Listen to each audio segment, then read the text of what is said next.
Happy Monday, everyone. Hello to Dragonite, Zero Skills, Butter Shooter. Ooh, that drop. Entitled, The Real Jiro-sama, Propinkist, Thomas, Turtleman, Quicksilver, Jasco, George Bailey, FHI, Vehement, Guest, Bakar, Guten Tag, Tom Diddy, Happy Messiah. How's everyone doing? Slayer, how are you?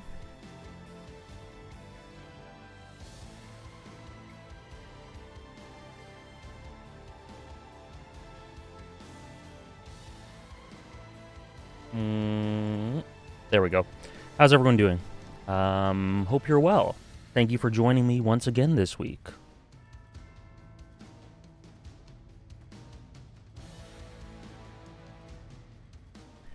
I'm doing pretty good, thank you.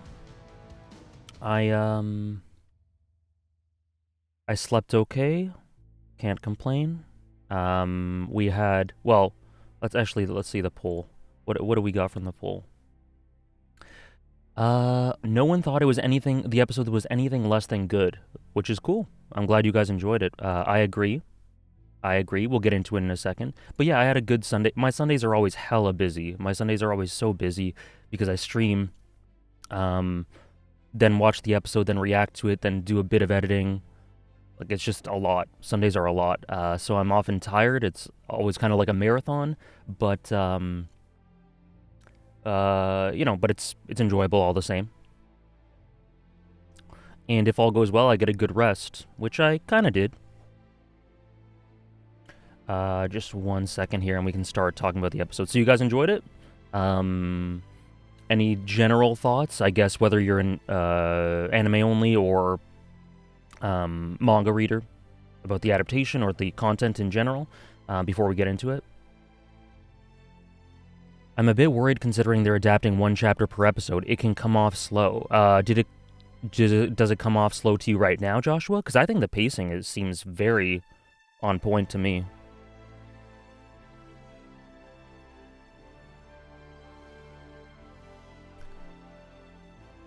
Like, this didn't seem too slow to me at all. But maybe people feel differently.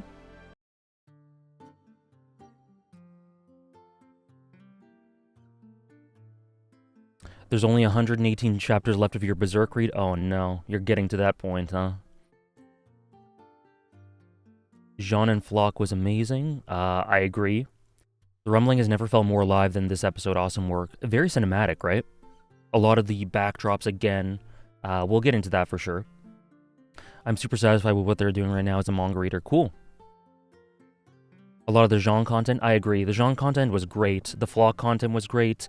Excuse me. The Annie stuff, I liked it a lot too. The Mikasa Armin one, yeah, Dragonite. You enhance your appreciation for the manga chapter, just like last week's. Very cool. I think it did for me. In particular, one scene I'm going to draw attention to. It elevated it a ton, which is great. The Annie Hitch convo was beautiful and flowed really well, and they nailed the Flock scene. I agree, Drunk Eldian. Hey, where can we watch your past Attack on Titan streams? On my second channel on YouTube. They're all there on my second channel on YouTube. But stay in chat for this one if you want to discuss this one live, or not. if you can go and watch that, or don't have to say anything, but we're here right now if you do want to. Joshua felt that that this episode was too slow. Interesting. I can't really agree personally with regards to the pacing, but I guess I could see why you might feel that way. Personally, I don't think they were too, like, which scenes do you think were too slow? Because it's not like there's huge, pregnant pauses or anything, or the dialogue's going slowly. What do you think could be sped up?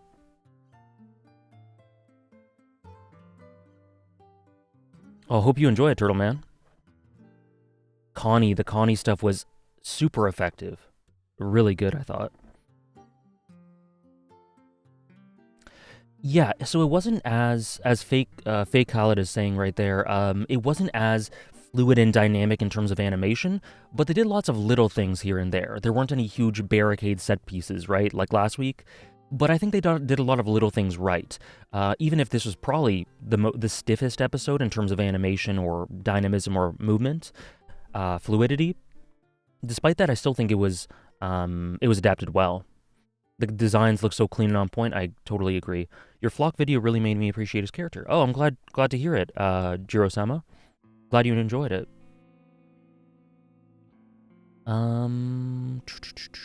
It's going well, Zimbabwe. Hope it's going well with you too. I experienced the Annie father scene 3 times in an hour, and I teared up every time. One of those on-command, get emotional moments for me. That's great, Lucian. I'm glad you enjoyed it that much.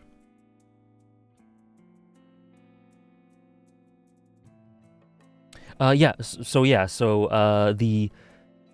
not saying there wasn't any dynamic shots at all, you know. Of course there was. That horse scene with Annie and Hitch was definitely dynamic and very fluid. And some of the rumbling shots were very well done. There was one illustration that was great that I'll draw attention to. But I mean, do you think that this is... I just think that this is the least fluid of the 7 episodes so far. Just my opinion, overall. That doesn't mean there was no fluidity in it. That doesn't mean it wasn't fluid in general. But I just think it was the least fluid this season so far, if that makes sense.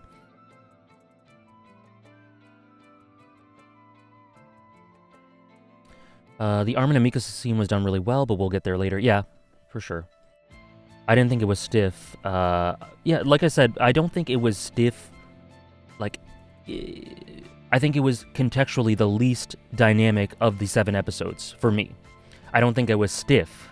I think it was the most stiff, but I don't think it was stiff overall. Do you guys understand? You know what I mean? Maybe I didn't get that across. I don't think it was stiff. I think it was the least stiff. The most stiff so far. Hopefully that makes sense. I think what most people that experience when they say that not much happened during the episode is because not a lot of time actually passed during the runtime, but there was a lot of content. Yeah, perhaps. The Connie stuff for me and a lot of people felt jarring because we didn't really touch on him at all before. We kind of did though. Like last episode, we definitely did. If you're talking about last episode's developments, then I guess it makes sense. But even before that, in episode 1, he was close to the breaking point, talking about how he was being betrayed by everyone, and he was kind of teetering on the edge there. So I think there was plenty of establishment for that. Though what does come out of what is kind of left field, if you want to call it that, is last episode where he says that he's been visiting his mother and that he wants to save his mother. So we haven't talked about that for 2 seasons, right? But I still think it makes coherent and consistent sense with his character, right? It's not like that is something totally random. It's something that Connie could easily be doing off screen, and make sense for his character. You know what I mean? So I'm interested about the specific problems, about why it's jarring. Because characterization-wise, I think I don't see any problem with Connie just wanting to save his mom. Everything he's been doing makes sense, even if it's off screen. Maybe you could have had a scene or 2 here to mention it in between, of course, which makes sense.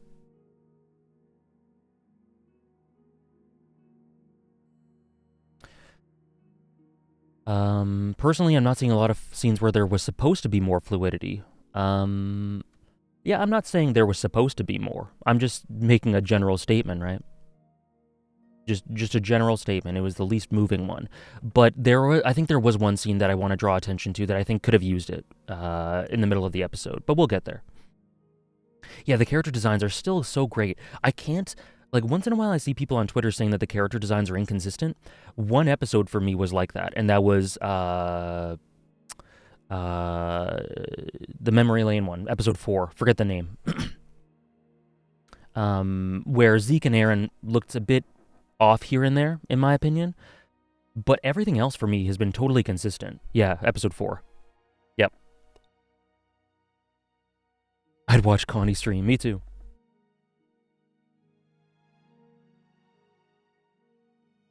It does look clean, yeah.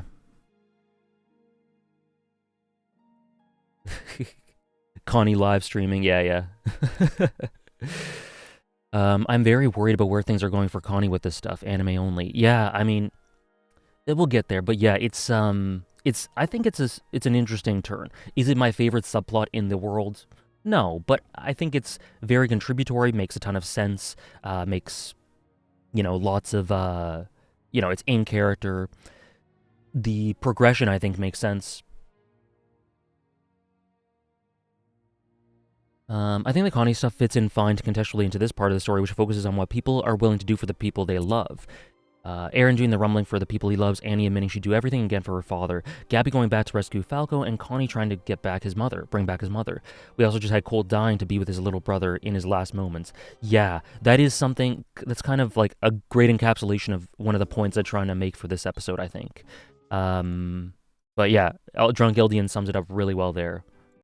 Connie would be the only one with a reasonable perspective on the crazy shit going on. Yeah. How's it going, Gritty?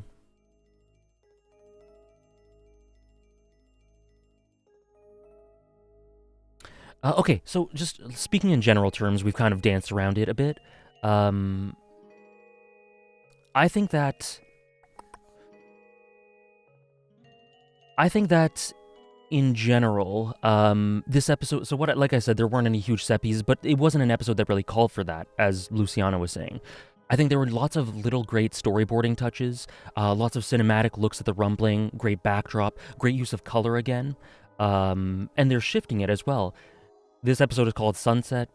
Notably, the sun sets this episode literally, and by the end we have another color palette, as we just have a faint tinge of purplish red and the night sky.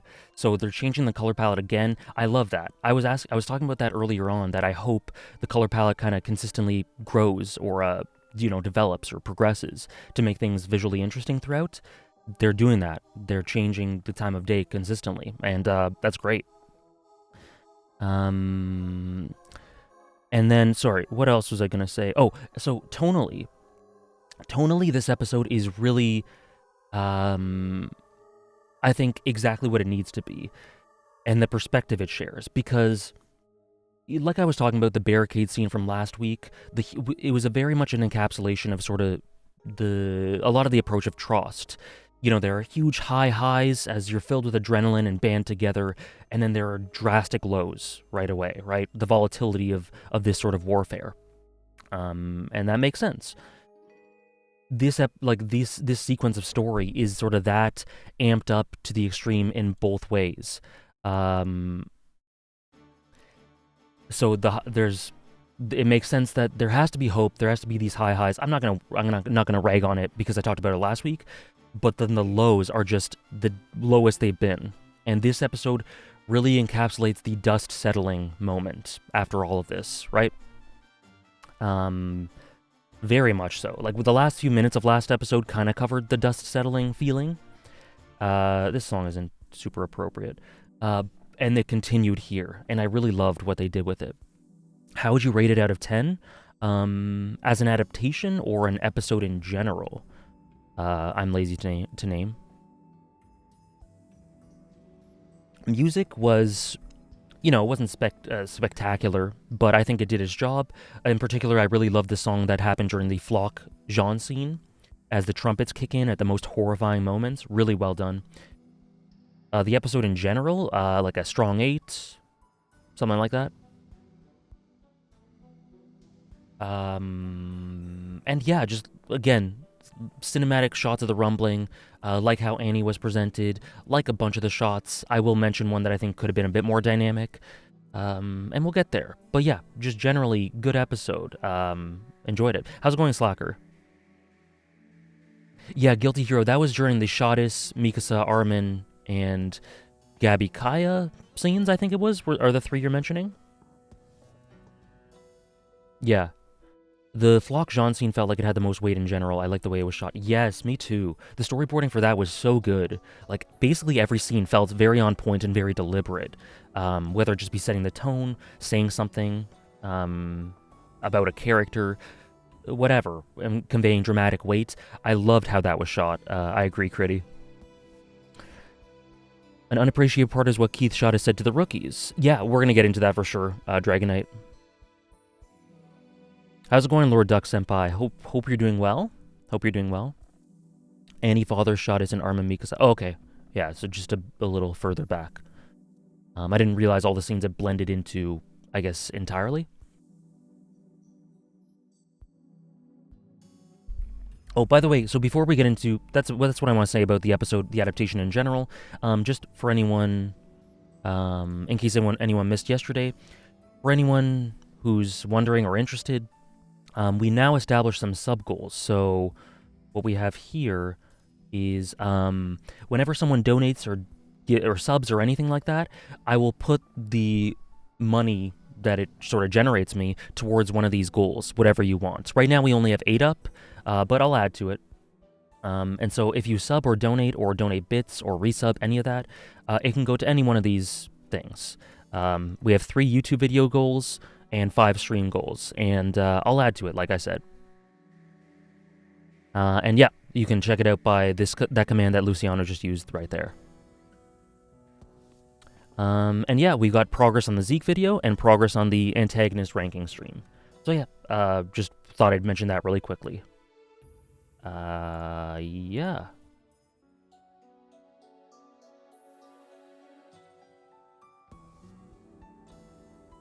How's it going, Spirit Noodle? And yeah, so Critty said, I think there's genuinely an immense amount of subtle nuances to the material covered in this episode and the next. Me too. Maybe we're thinking of different nuances. If so, obviously bring yours up, Critty. But I think there's plenty of little touches in the writing, and I think that were adapted well. Yeah.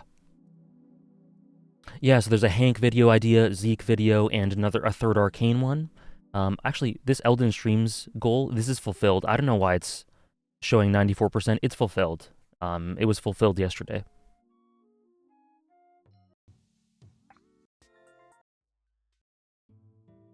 So yeah, there's that. Ace Attorney and FF10, yeah, those are goals too. So anytime anyone subs or donates or whatever, I'll just say, what do you want to put that towards? You can check through the command, the goals command, and yeah. Hearing Yu Shimamura's performance as Annie again felt oddly nostalgic. It felt great to finally see these chapters adapted. I agree. Sorry, one more thing I didn't talk about was the voice acting. I thought the voice acting was really good, particularly for Kensho Ono, for Flock. He stole the show for me. He just has so much menace in that voice. He is a sicko, and it's conveyed so well through the voice work. But it was great to hear Annie's voice as well. After, what is it, 10 years? Or whatever it was? Or apart from flashbacks. Yeah, gotcha, Critty. I wasn't able to watch your VOD yet, but I'll try. I'm sure I'll be able to today. I got some free time. So yeah, we open here. Like Joshua says here, it says Tross District. Tross District. That was a mistake. It's Stohess. So yeah, just a goof. I'm sure they'll correct that in the Blu-ray. How's it going, Yellow Beats? Flock is indeed a great character. Oh, thank you for the sub, Drunk Eldian. What do you want to put that towards if you want to check that list? Or if you don't want to put that towards anything, that's fine too. Thank you so much for the support, Drunk Eldian. Love having you in the chat for these Attack on Titan streams. And any stream in particular, but, you know, this is your bread and butter, right? His expression and voice acting gave a way more specific vibe to that moment, more so than what I got from the manga. Yeah, so I'm going to spoil... I guess I'll just spoil what we're talking about right now. What we're going to talk about right now, excuse me. I think that scene was elevated so much more than in the manga. So much more. The framing, the storyboarding, a lot of the lighting, the voice acting.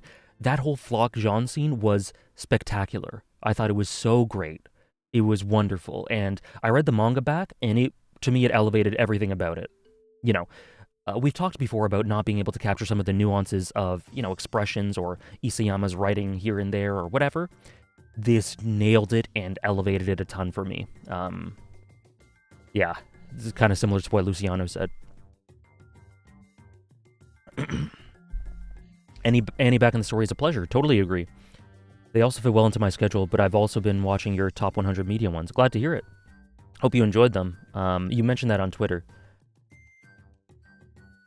What about Armin and Mikasa? What about them? Thanks for the follow, Zimbabwe, and thanks for the follow 20 minutes ago, Luke. Sorry for not mentioning it. Yeah, I totally agree, Dragonite. I totally agree. Sorry, let me play this again. I'm doing well, Dark Ray. Thanks for stopping by. First time in one of my streams. Glad to hear it. I hope you enjoy. Let me just get this sub goal off because it's misleading. The sub goal is done. I'm lazy to name. I just yeah. Sorry. I missed your first message. We're gonna talk about the Armin and Mikasa scene as an adaptation once we get there. You'll put your sub to the Antag video. Okay, sounds good. Sounds good. Thanks, Strongkeldian. Okay, sounds good.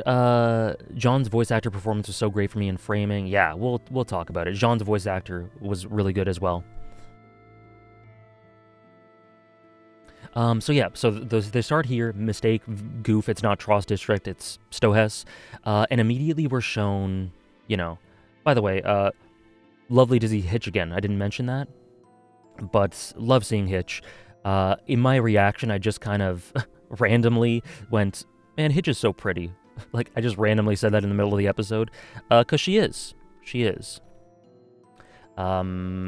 It's great to see her again, but in particular, this is just nailing home the obvious, but prettiest Attack on Titan. She's so pretty. She's so pretty.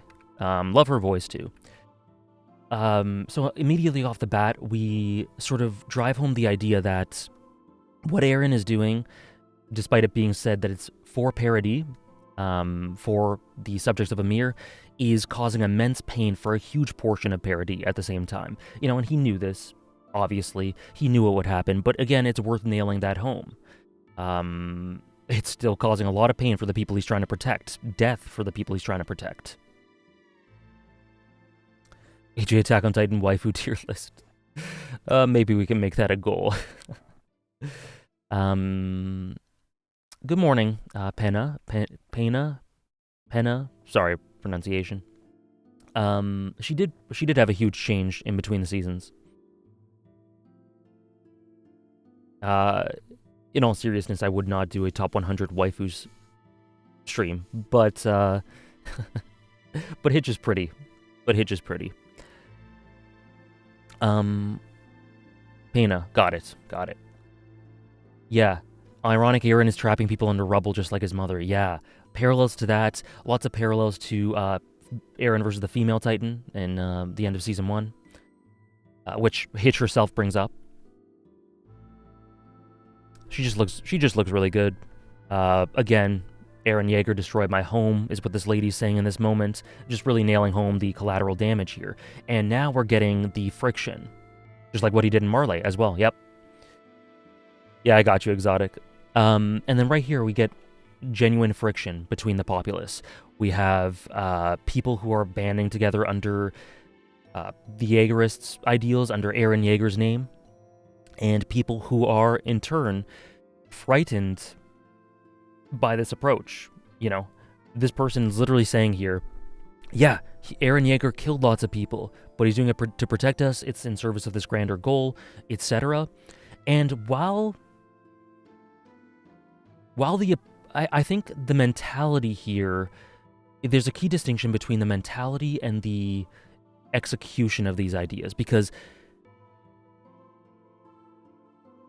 depending on someone's individual situation, you could understand why they think that way, their upbringing, how they've been affected by this, their attitudes towards this whole war, etc. But the way it manifests is a totally different thing, and that shows such a dark tinge as they're, being more aggressive and putting that dark twist on Shinzo Sasageo, right? The evolution of Erwin saying initial propaganda with the sentiment for it being totally different at first, changing into this twisted, version of it. This sort of bastardization of it is one of the most interesting societal things in the series for me. And so it's worth noting this conflict. She said Jaeger 4 times in one phrase. Did she? That's funny. Make reading One Piece one of the goals. No, it's not going to be one of the goals. It's a channel points goal. If people do 50,000 channel points, I read one chapter of One Piece. Pena, I think they're going to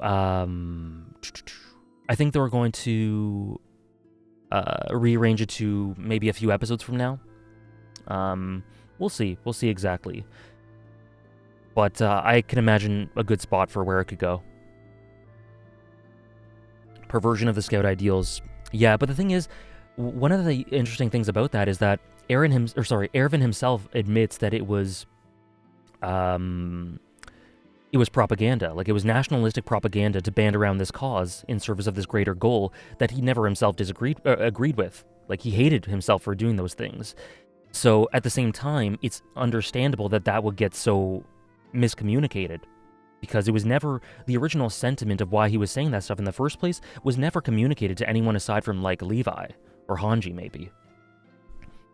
The same people used to slander the Survey Corps at every given chance. Yeah. The way Erwin's legacy and how it's been twisted and misinterpreted is so interesting. It's been twisted by the Scouts, and now we see it in the general populace. Yep. They're not going to skip the chapter. There's no way they're going to skip that, but it's going to be rearranged. A few episodes from now. Yeah, just like in that episode, I think that was 12, not 14, Dragonite. 14 was the Levi Zeke fight in the table scene. But yeah, totally. Exact same thing.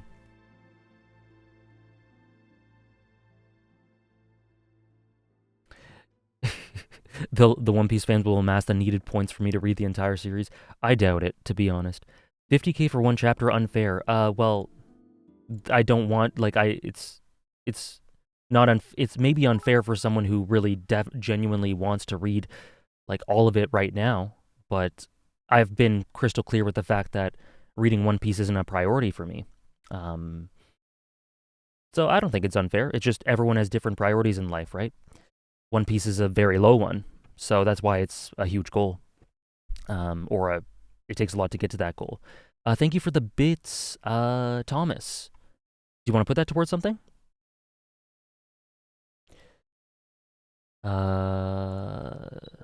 Just let me know if you do. But yeah, so I find this really interesting. The third Arcane video, gotcha.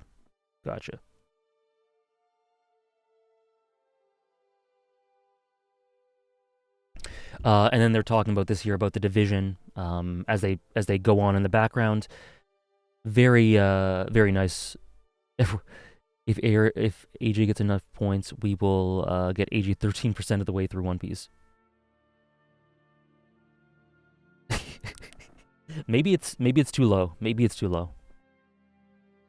And then we just have moisture. We have, I think there's, Luciano, I guess there's a time buffer for it for like 20 seconds or something. I can take that off, though. I can take that off pretty easily.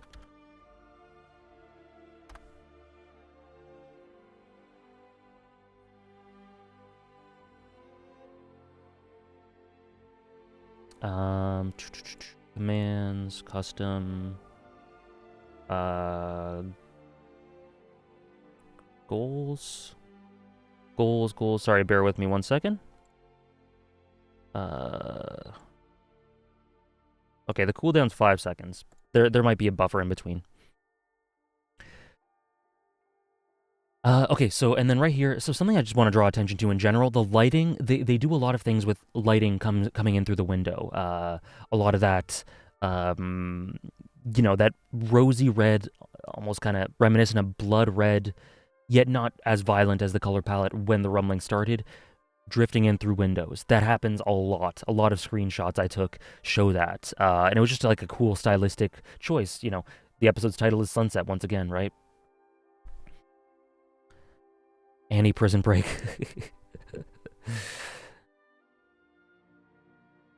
Yeah, Critty has high requirements for his Black Clover reads. I guess season 1 had that a lot too. Yeah, maybe. But it's like this color palette is, it's funny. Sunsets in one way can be comforting. They can be symbolic. In this way, they're very oppressive. They feel oppressive. In another context, they could be relaxing. But in this one, red generally can signal danger, right? Annie hiding in there, and then yeah, we have this whole thing. Just some nice close-ups in general. Again, lovely to hear her voice, and Annie's a little weak. Annie hasn't been hitting the gym, so and Hitch has. So Hitch is easily able to overpower her. Excuse me. No worries, Basim. I'm glad you can stop by now, and I totally get it. I don't stream at the best time for that sometimes.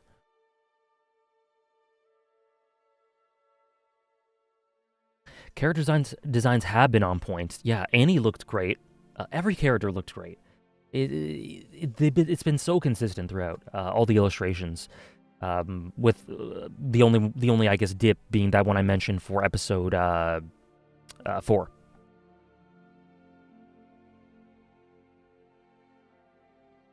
I don't really understand the technical aspects myself, but seeing people hype up the photography, lighting, and backgrounds on Twitter made me so happy. Yeah, I mean, I'm not a technical, I'm not super, I'm not super knowledgeable about that stuff either. But I just talk about when it looks good, and people more knowledgeable about that than me will be able to specify what's done well. But yeah, I just think it looks pretty. Obviously, there's more than that. I'll explain more, but yeah, it just looks great. And like Drunk Eldian said, the character designs look great. I love Hitch and Annie's relationship, even though it's not a huge part of the story. Yeah, I'm going to talk about that in a second. Me too. Me too. The sunset feels like the next time the sun will be up, the world will have changed in a kind of different way. That's definitely a very logical assumption to make, Slapshot. It's like it's the sun setting on this era of history, as Yelena kind of said. Also, in Critty's stream, we saw a bit of a connection between all the sunsets, with there being a huge change every time there's a sunset shown, especially in the manga. Oh, that's interesting. Immediately, my mind goes to the sunset with the Kruger and Grisha scene. That's the first thing I thought of.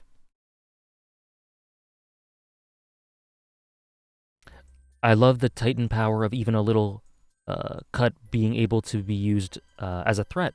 Yeah, like Eren pricking his finger for a tiny drop of blood being enough to hold people hostage. Yeah, she notices she's bleeding, and that is a bit of a problem.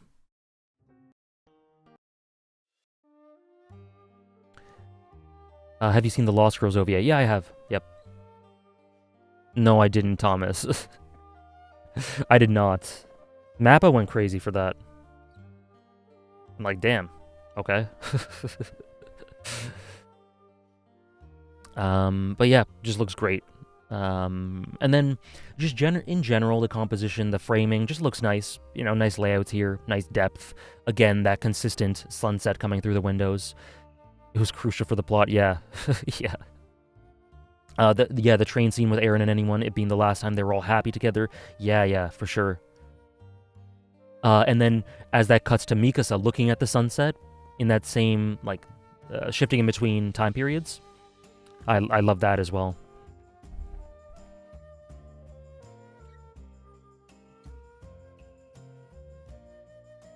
And then so yeah, here Annie says, that she was, this is kind of cute, that she had heard her talk about her complaints with men and all that sort of thing. So it's revealed that she was conscious the whole time. It was like a haze. She could hear these sorts of things, and it just kind of makes you wonder, what must that have even felt like? How did that feel? What was your concept of time?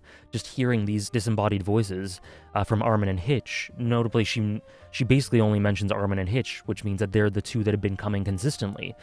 But it really makes you, for me, it made me feel for Annie a little bit, because it's like, that must be an extremely lonely feeling. an extremely isolating, desolate feeling. Being able to hear these warbled voices, this in this haze, and not being able to interact yourself, being detached from it all. Yeah, it's just interesting how she phrases that. Cool animation of Hitch equipping the horse in the beginning of the scene. Oh yeah, that's cool. That's true. That was a nice little animation when it went over its ears in the mane. Yeah, I like that. Nice little touch. So yeah, like while I said I think it was the least fluid out of the 7 episodes, there were little touches like that for sure of fluidity, and scenes of fluidity. Like, again, not discounting any of that. I imagine the voices were the only thing that kept her gripped on reality. Yeah, I imagine that as well. Because 4 years, even if it's a haze, that is a hell of a long time. And without something like a stranglehold or a foothold, it would have been a lot to sort of deal with. And so I think that's subtextually very interesting that Armin and Hitch are the ones that come to her to talk. Armin, we know why. He had lots of, insecurities about their path going forward. He also always had a connection to Annie, but he would talk to her about Eren and their plan and are we doing the right thing and all that sort of thing. Thank you very much for the sub, the real Jiro-sama.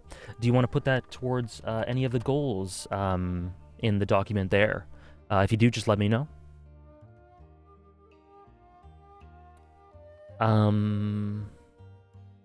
Alone all those 4 years, yeah. I wasn't paying attention to Annie here. I was busy trying to find out who was doing my girl Hitch dirty. Shame on them. Who indeed? Kind of wish Annie wouldn't have known anything that was happening because of how funny it would have been. That would have been funny. Well, the time... Sorry, was she gonna die after 13 years after she got the power, or was the time when she was in the crystal not counted? I think it still counted. It still counts.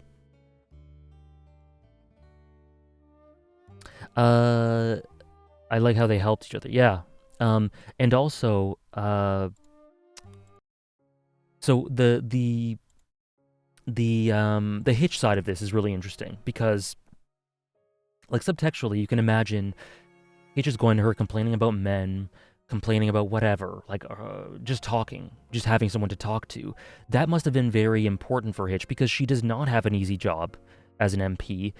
We see in the bits, like every time we see her, she is up to her ears in shit to do, and it's all like helping citizens or doing, in this episode, like she says, cleaning up after Annie and Eren, these coups d'etats, Hitch, and then just general menial MP stuff.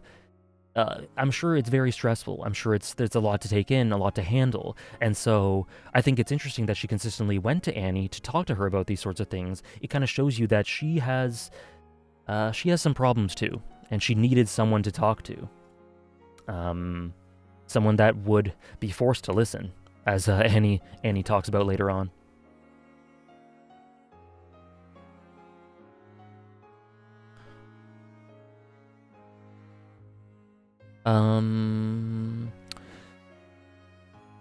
Annie's the only person who would really be able to understand Armin's position besides Eren, but of course Eren was very unavailable for deep emotional talks. Yeah. So totally understandable. Like Armin says in episode 9, like, we're feeling the same way you did all that time ago.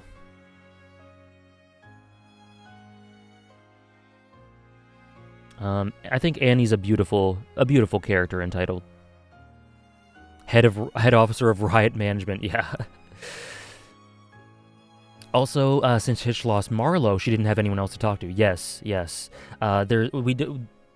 That's another bit of the subtext there, because we don't dwell on that a lot, but I think it's very notable. And like all we see is that one scene of Hitch, with her face on her hand, during the return to Shiganshina stuff, and then the scene of her afterwards during the ceremony. So put 2 and 2 together, she needed someone to talk to, and it was Annie. I'm having a good day, Cyanide. Hopefully you are as well.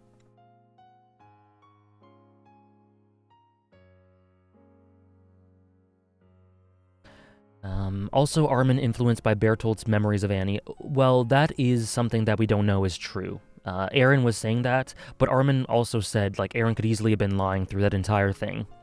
And there's also the idea of him trying to, prop himself up as being different, or sorry, as not being a slave. From that table scene, there are a lot of things that I think we should take with a grain of salt. Not necessarily discount them, but just take with a grain of salt. So it's not necessarily true that Armin is doing that because of Bertolt's memories. It's possible, but it's definitely not confirmed. Reminds me of back in Uprising, where Hitch thought Annie had died in Stohess until Levi told her the truth. So I imagined that she had a lot she wanted to say to her after finding out the truth. Yeah. Absolutely. Totally agree.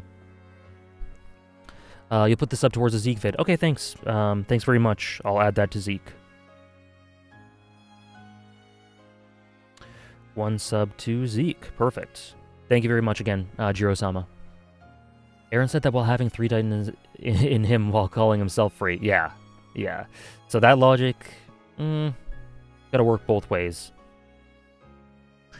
I don't think it's true. Armin already had a soft spot for Annie, and of course he gained new perspective from Bertolt's memories, but it's really not true. We shall see. I thought it was quite obvious that Armin had interest in Annie back in Season 1. Yeah, he did have interest in her, for sure. Like, he always had kind of a soft spot.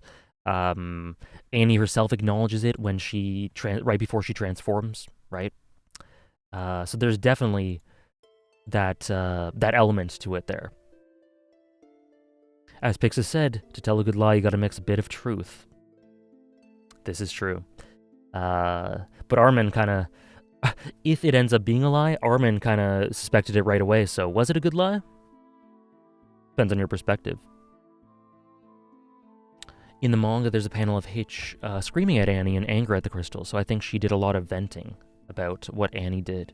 Yeah, and she outwardly says that in their horseback ride, right? But yeah, in a more blunt and forceful way before. Female Titan arc had a lot of hints that both Annie and Armin had feelings for each other, Armin continuously discarding the possibility that she was the Titan, and Annie by letting only him live while being totally okay with killing everyone else. Yeah, it's clear there was a connection there. So, if you want to believe that maybe Bertolt's memories enhanced what was already there, I guess that's a thing, for sure. But there was already something there. That's clear. Armin and Annie already had a notable dynamic, yeah, and Armin hiding the fact that she had Marco's gear for over a month, yeah, which is interesting to contrast. Well, no, actually, I don't think that's much of a contrast because of the context, so never mind that. But, yeah, calling her a kind person, then being the only one, the one luring her into the traps by saying that it would make her a good person to him. And she notably said, "I'm glad that would make me a good person to you, Armin." It's like Eren and Mikasa were very much the third and fourth wheels there, or the third wheel, the dual third wheel, because that was very much a direct conversation between those two in that moment. Annie had such a soft spot she even decided to help them get Eren out of the city, despite actually knowing it was leading to a trap. Yeah.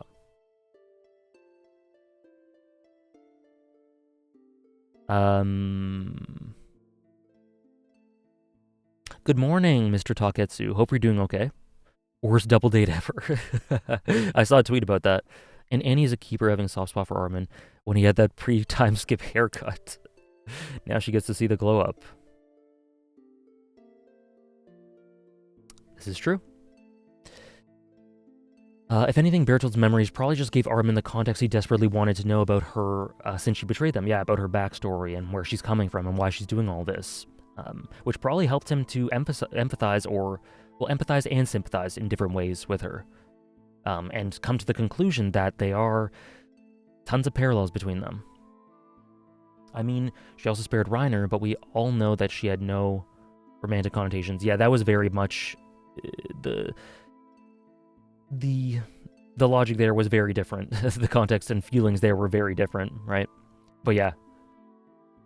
I love the way Attack on Titan deals with couples and ships in its world. It's super subtle because they're all emotionally dumb kids thanks to the super cruel environment. Yeah, they're clumsy. They're dorks. And it's very endearing because in that way, it's also gives you that clumsy, cute, innocent teenage element of these people learning about feelings, right?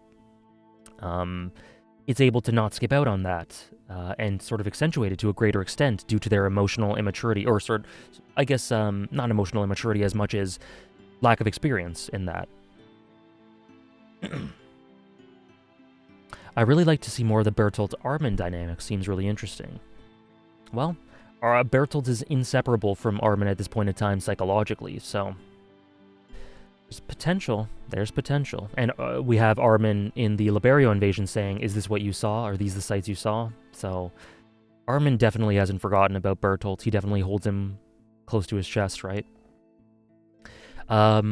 Again, like, this is the first of many really cool rumbling shots. Thank you for the follow, Jester. Thank you for the follow. Falco's confession is the best. What a little player. Yeah, that was so great. Especially the context right before he thinks he might just die or turn into a Titan. Oh, so lovely.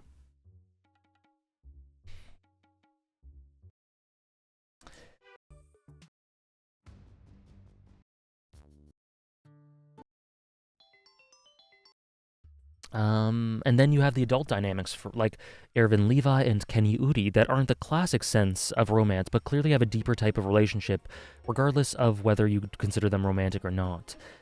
Yeah, those relationships you mentioned are thematically and in characterization-wise are ones I like to refer to as almost what's the word I like to use? Symbiotic. In the way they kind of complete each other. Whether you view that as romance or otherwise, up to you. I think whatever you want is valid, but those adult relationships you mentioned, Erwin Levi, Kenny Udi, they very much fit each other in a symbiotic way almost. They almost complete each other to a certain extent. Narrative-wise, characterization-wise, and yeah, I love the adult relationships like that as well. I love how dead characters... I love how dead characters in the story like Marco, Grisha, or Bertolt continuing to influence the story way after echoes the theme in the story about inherited will and honoring the fallen. Yeah, absolutely. Erwin too. The sort of sad, twisted, dark tinge to it that we talked about. But yeah, those echoes are so essential to Attack on Titan, and in general, I love when stories are able to do that. I love when stories are able to take characters that have died and have them continually add to the narrative, and not just through flashbacks, because that's the classic way to do that, but through thematic echoes, through emotional echoes, and all that sort of thing. It's really great. It's one of my favorite things about it, actually. One of my favorite little sort of narrative touches and narrative tools. FF29 music. Yeah, this is FF10 music. It's Movement in Green.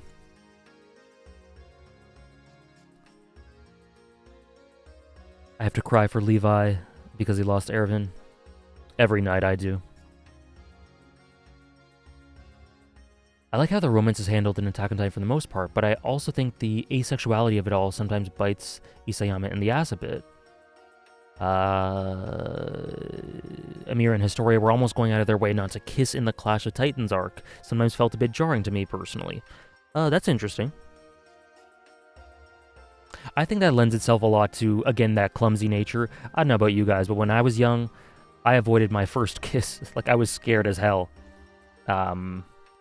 So I think that speaks to that sort of genuine, cute, dorky nature. I don't think that doesn't really feel unnatural to me, especially for this age. But then again, yeah. So that's what I mean. Like, I would avoid my first kiss for as long as I could because I was scared. So I think it makes sense. If you're referring to like for the adults, I guess that makes sense too, but it's not conclusive about whether those adult relationships are romantic, right? But no, I get what you're saying. Hitch essentially went through a mini version of Jean's arc, being a self-centered, snobby person who only cared about joining the MP. Yeah, that's cool.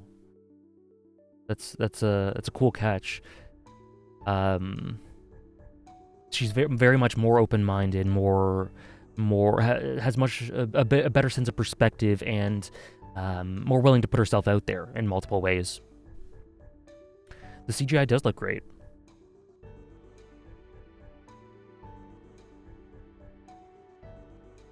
Berto literally becoming a physical part of Armin, just like how all the people we get entangled with in our lives become a part of us, for real. Yeah, that's a nice sort of, I guess, thematic, sort of general life thing integrated with story dynamics, like in-universe dynamics, through the Titan memories and all that. Yeah, I really like that.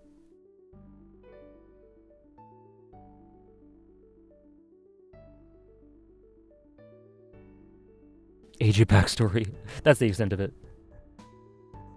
Yeah, I got that, Luciano. Thank you. I added it. They also live in such a cruel world. They don't have the time to prioritize those feelings or get their happy futures together. Yeah. I think that encapsulation of that idea, Drunk Eldian, is sort of the scene where Mikasa is saying, "You put your scarf around me" to Eren, and for a minute you're wondering, are they going to kiss? And then Eren, like, there are obviously much bigger things at play here. And Eren turns around and punches Dinah, right? Dinah's Titan, to protect her, to, bigger picture thinking. This isn't the time. That's sort of an encapsulation of that idea to me. And sort of like the romance in general and how it's approached, in addition to it being a bunch of dorky kids, right?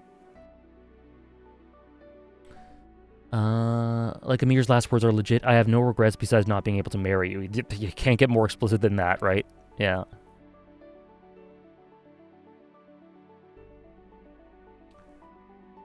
Hoshiumi's line about the fairness of the world were perfectly fit Falco. Same voice actor, too.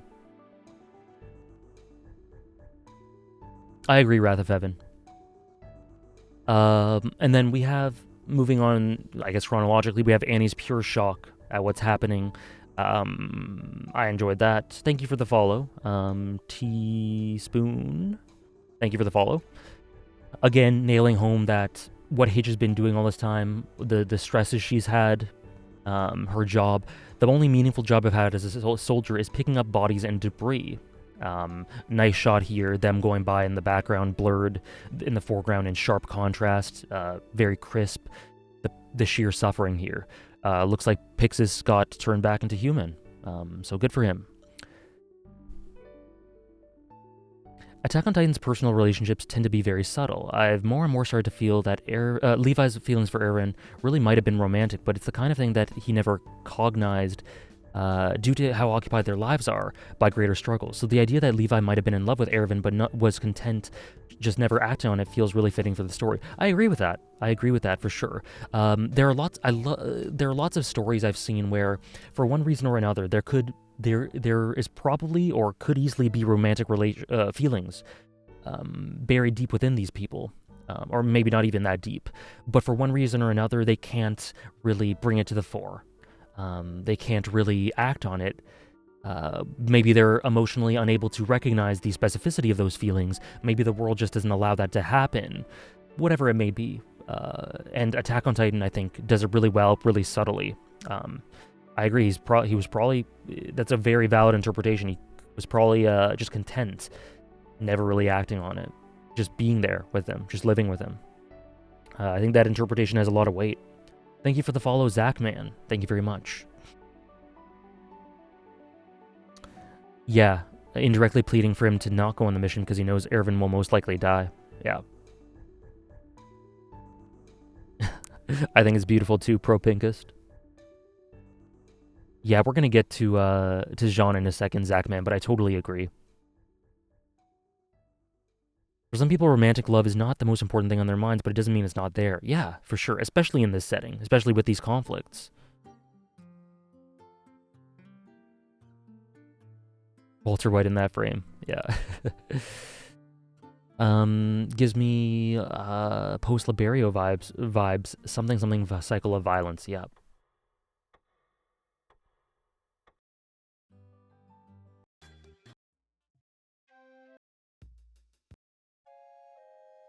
Here, I got a good track for this.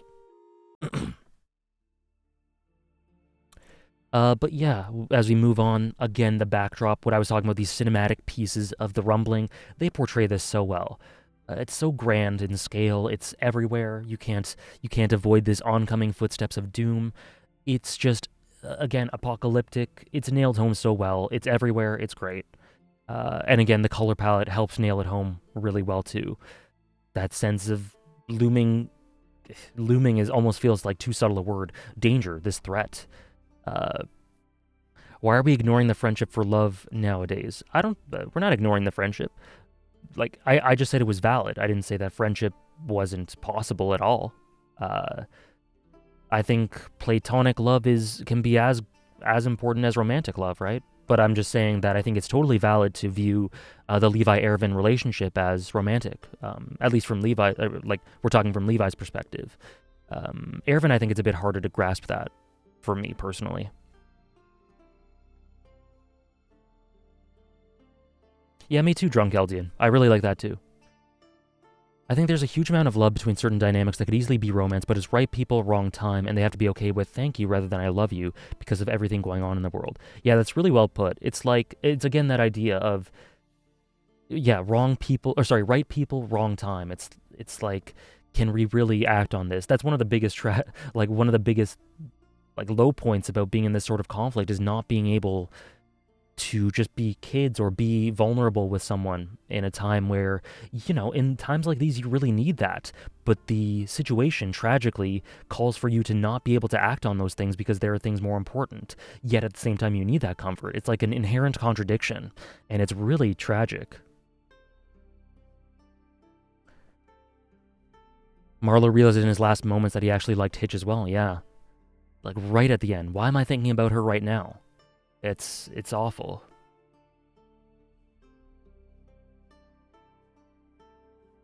Hanji and Levi is kind of the same situation too. Interesting that you interpret it that way. I've always looked at Hanji and Levi like up till this point at least like as completely platonic. But you could view it other ways as well. The rumbling looks so much better than I ever imagined it would. I remember for years manga readers worrying about what it would look like, about it looking like a CGI nightmare, but the staff is killing it. Yeah, that was the biggest worry, the rumbling, how it would look with CGI Titans. But it's so stylized, and they use shadowing and use it in the background so effectively, and use it in moderation. Like, it's not in our faces every time, but when it is, it's so effective. It's just always there. These footsteps of doom.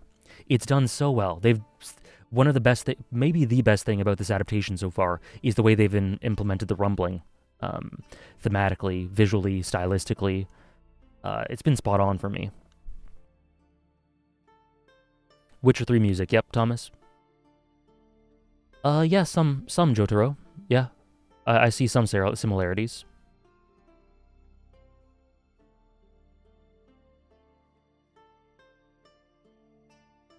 Yeah, yeah, exactly. I totally agree, Zach. Man, like I was mentioning before, apocalyptic colors, the general direction. Yeah, yeah, I totally agree. Wrath of Heaven. We're gonna get into that when we get there chronologically. But as I mentioned before, the track used there, like as the trumpets blare, as we zoom in on Jean's face, was so good. It was super good. Yeah, me too. I agree with Drunk Eldian and Critty. Anji Levi has always felt very platonic or friends to me. Which one do I prefer? Guts Casca, I guess. Jotaro. It's tough. I read in an interview that Isayama took a lot of inspiration from Casca for Mikasa, and she ended up looking similar to her as the story progressed. That's true. That's true. Her hair, um, as she matures, and I guess kind of facial structure a bit as well.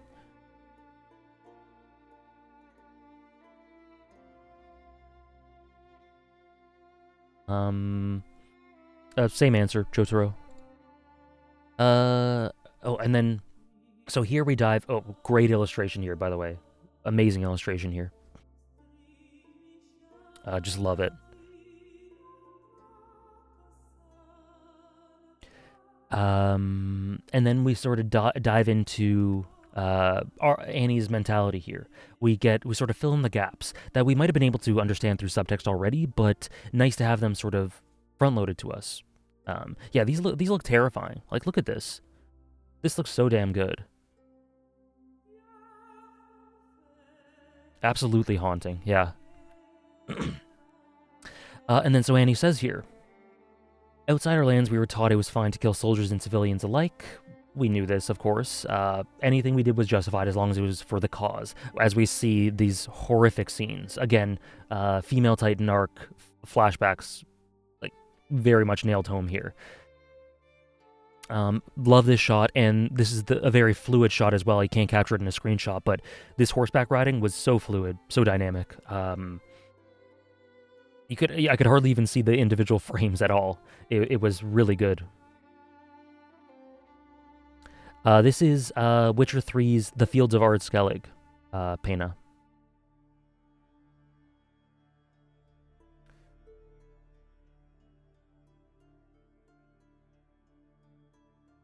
There are lots of parallels you can make between Eren Mikasa and Casca Griffith.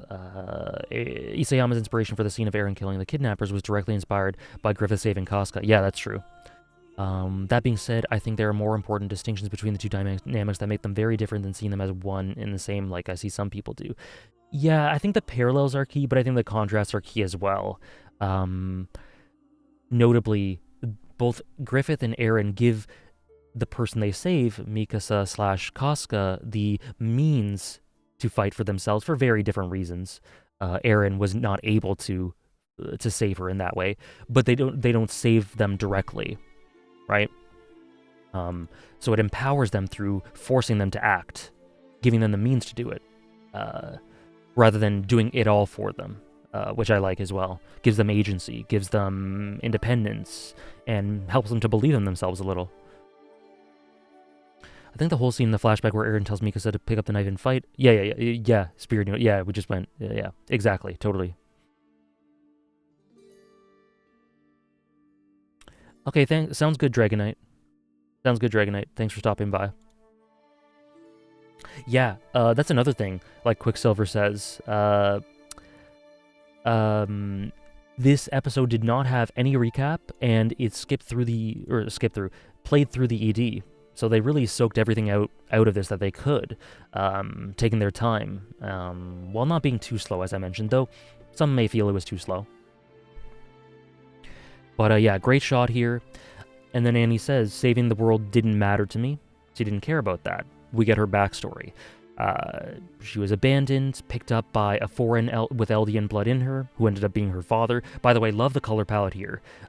So stark and different. This bluish, purplish,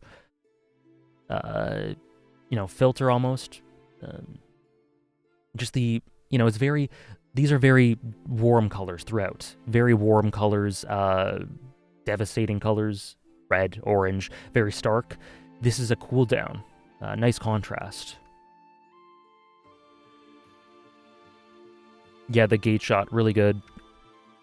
And then here, as Annie is talking about, my father raised me to be a warrior. He taught me combat, he was very tough on me, etc., to get out of these living conditions. What I like here is that, shown in much more detail than the manga, just because, differences in the medium, but you really see the living conditions. There's literal sewage. They're by a sewage pipe. Multiple sewage pipes. They're run down, it's just a rundown, awful area to live in. So it just nails home the living conditions here, and why Annie's dad might have wanted that. And so, very hard on her, taught her how to fight. That's where she gets a lot of her combat ability from. He notably literally hits her in the face here. Awful thing to do. Obviously, and then she says, to him, my only value was if I could become a warrior. That's a pretty constant thing perpetuated throughout the entirety of Marley. So, same with her, but to even more great of an extent than some of the other people, or I guess a more confrontational extent, a more direct extent, physical extent,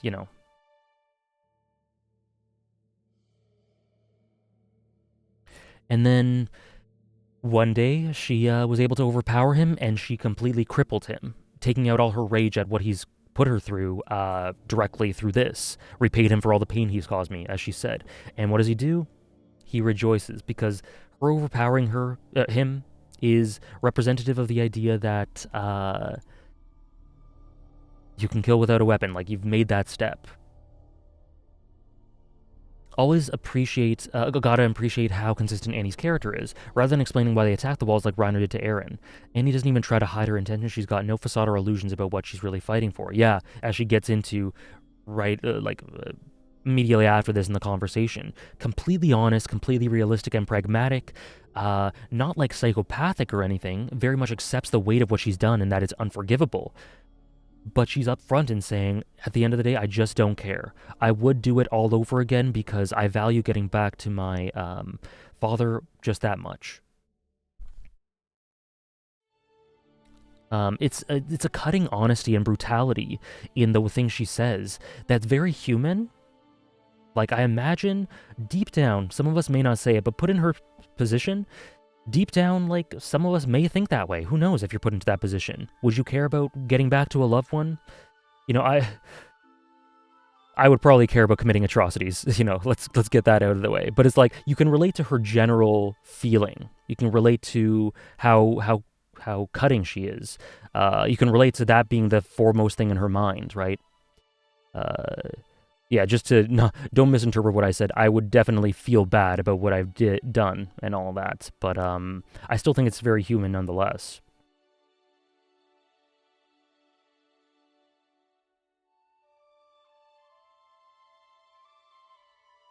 Her dad here reminds me a lot of sports parents. Wow. Yeah. Certain sports parents are not great. Does the flashback that Annie has of her home earlier in the story match with this new one? Do you mean from season 1? If so, I don't think they showed enough of the home to really notice much of a discrepancy.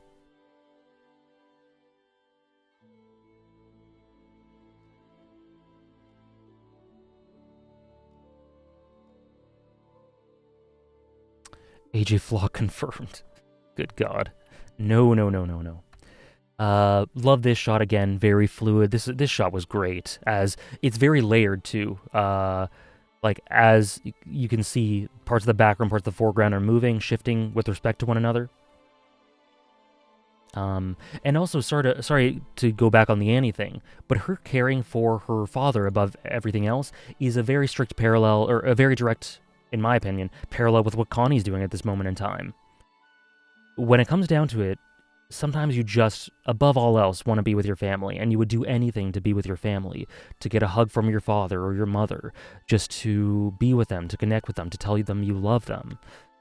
In a world like this, I mean, how can you really fault the sentiment of wanting to just be with the people you care about most, especially in this apocalyptic situation?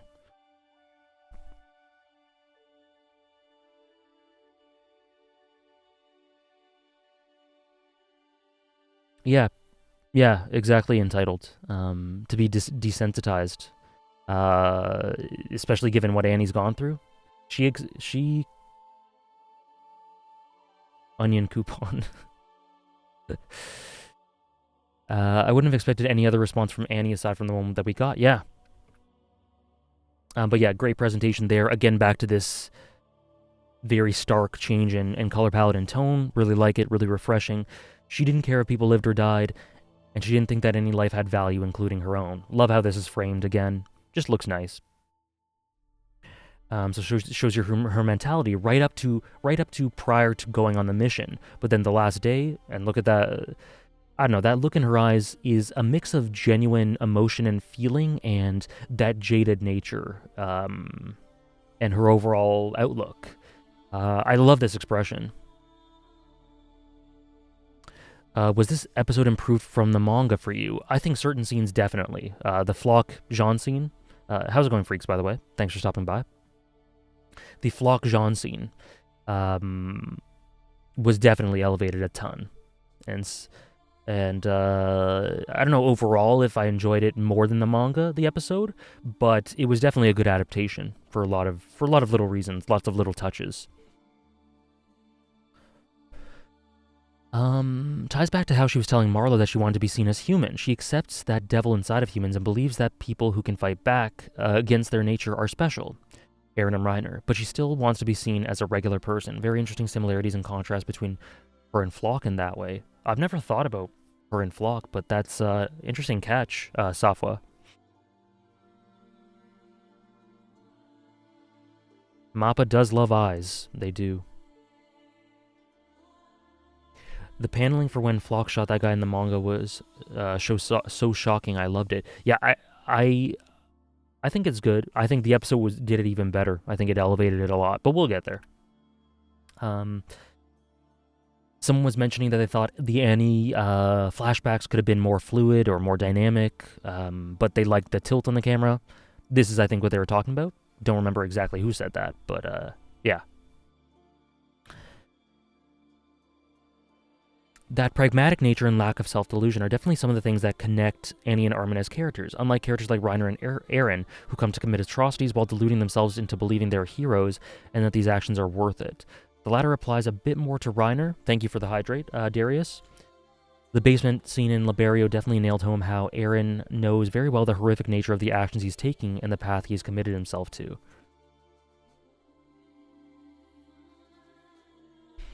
Yeah, I was gonna say that about Eren, but yeah, you took the words right out of my mouth.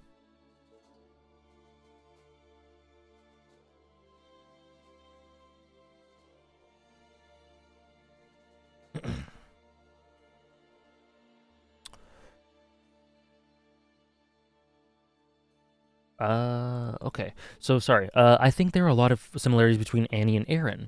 Being raised as a weapon with her worth only being seen through her strength, a lot how Eren views his own self-worth, only through his actions, that he needs to be strong and useful or he's nothing. Yeah, that's, I think, a direct parallel.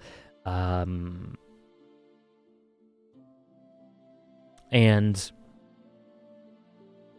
especially with some of the things that Eren articulates early on, like, this is what I am, so like I have to commit myself to this duty, I have to pour everything into this duty, I have to do this or else I've got nothing, right? Thank you for the follow, Pena.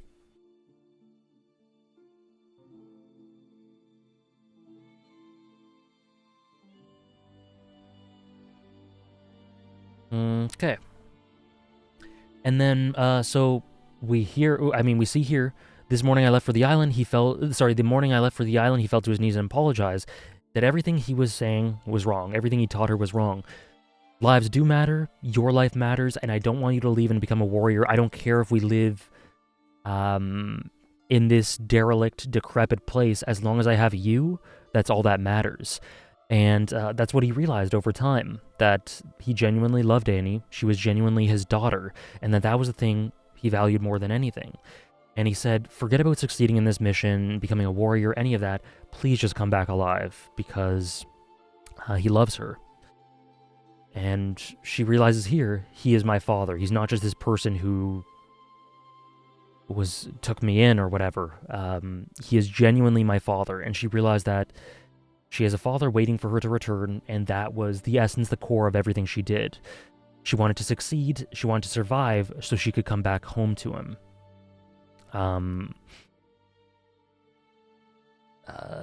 There was a point I was going to make here, that the things I taught you were wrong. I think it might have just slipped my mind. God damn.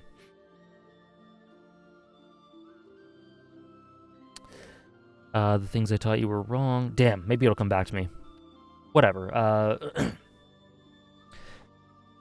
One of the first things Eren did in the anime was mimic Annie's fighting technique and opinion on the training. Yeah, it is. In that episode that you've mentioned before a few times, Critty.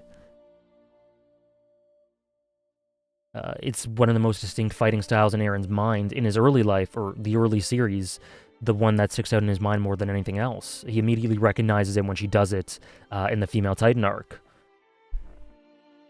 There's no sound, just Annie speaking along with the background music. Yeah.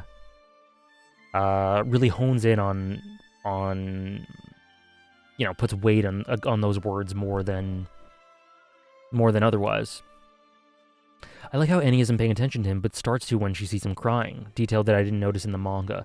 Yeah, because I guess it's like the idea. Excuse me. It's like the idea like words are cheap. You could the words themselves didn't mean much to her until she saw the genuine emotion coming from him. And that's when she, I guess, realized it herself as well. Eren respecting her realistic viewpoint and her fighting skills, Annie commenting on how Eren lets his ideals fuel him and how he goes against the flow and how that makes him special. Yeah, because Annie herself, she doesn't care about grand ideals or doing anything. Any, like, saving the world, any of that. She doesn't care about atoning for sins, anything, except coming back to her father. And she has to survive to do that. She has to live. And if that means going along with the flow, she's very easily able to do that. So she respects and she's aware and she has the perspective that people who go against the flow, or sorry, she goes with the flow, people who go against the flow, even if it, especially if it results in pain for them, are admirable in that way. It's like just an acceptance. I'm not like that. I'm not built like that. I cannot have that outlook, and it's this brutal honesty of who you are. She has such a sense of identity and who she wants to be and who she is and what she is and what she's not, and views people who can sacrifice these things as special because she just can't. She just can't, and that's the core of that. I think there's an everyman quality to Annie as well through that core aspect to her. I think that's really important. And a great perspective that's totally, I think, unique. There's nothing quite like Annie. No viewpoint quite like Annie's. Oh, you thought of something? Let's see. Let's see what you got. Older flashbacks were plausibly in the walls, but this one showed Marley's architecture and a sewage system was just nearby. Yeah, the environmental storytelling there is, it does a lot, right? It's the only real connection she has, and she was never that close to the warrior cadets, didn't care much for Bertolt, despised Reiner. The only other notable relationships she made were with people on Para D, like Armin, Hitch, and Eren. Yeah. And that really speaks to the internal, the I guess, contradictions, or the reason why she felt that what she was doing the things she was doing were so heinous, because she had greater connections with the people she was doing these against than the people she was with, than her comrades.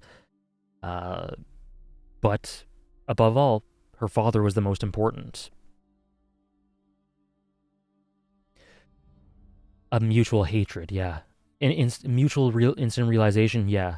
It's really, really interesting. In episode 2, when Eren is lashing out violently at Hannes for letting his mother die, there's a similar shot where Hannes lifts up his face and Eren sees him crying and his entire demeanor changes. Ooh, that is cool.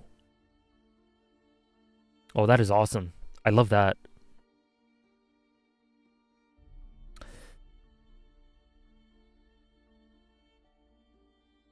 I wonder what made Annie's father change his view, the imminent prospect of losing his daughter. I think that's might be the long and short of it, Aldohan.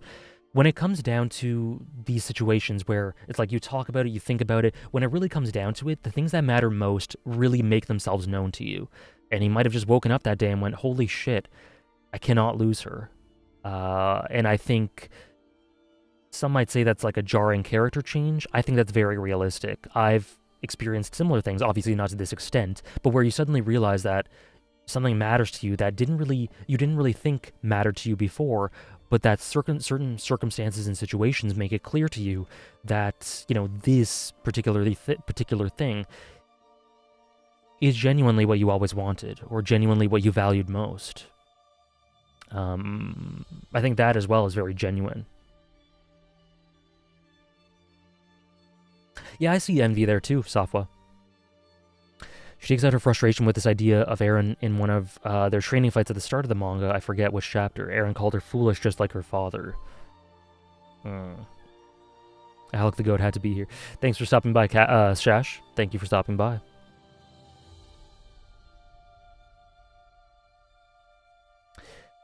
Why did she hate Reiner? Basically the entirety of season 4, episode 3. Reiner was the reason that, because he screwed up, he's the reason that she couldn't get back to her father. He's the reason that the mission was a failure and that she's been away from him this long, and she took all her hatred on him. Took all her hatred out on him. When she's kicking him into the dirt. She blames him a lot for that, right?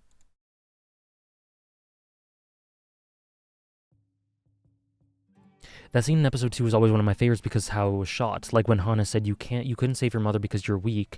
Eren gets angry and tries to punch him, but Hannes grabs his arm and we just see him helplessly trying to shake loose, thereby proving that Eren really is weak. Yeah. What is it with shonen protagonists and hating their weakness, right? Lots of parallels between peak fiction.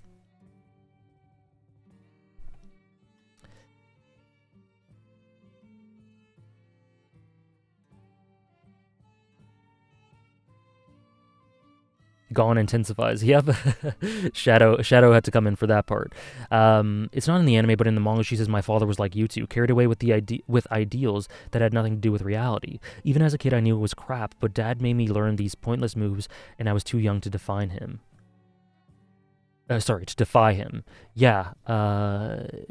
Annie is. It seems like Annie. Well, you said it right there. She's always thought of these ideals as sort of worthless, like lip service when it comes to the heart of what people actually really want.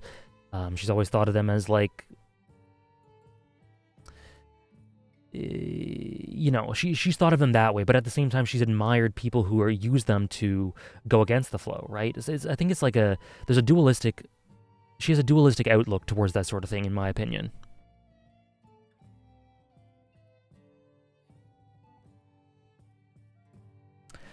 Sounds good, Turtle Man. Appreciated, Shash. Sounds good, Turtle Man. Thanks for stopping by. And so yeah, Annie just nails this home, right? All the things I've done till now are absolutely unforgivable. Nice eye shot, gotta put that in there. But if it takes me back to my father, I'd do it all again. Pure honesty. You gotta admire that, right? And Hitch does. She says, later here, thank you for telling me. Also, just like the simple directorial choice of focusing on the father here, father with this, I think it's a son, whatever, the father with a child, and then shifting the perspective to them going forward. Again, just really great framing, great little directorial touches. I have Zimbabwe, yep.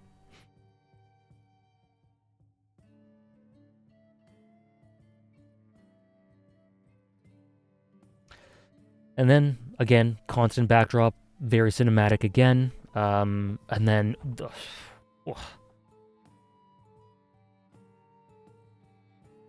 this shot, man. This shot.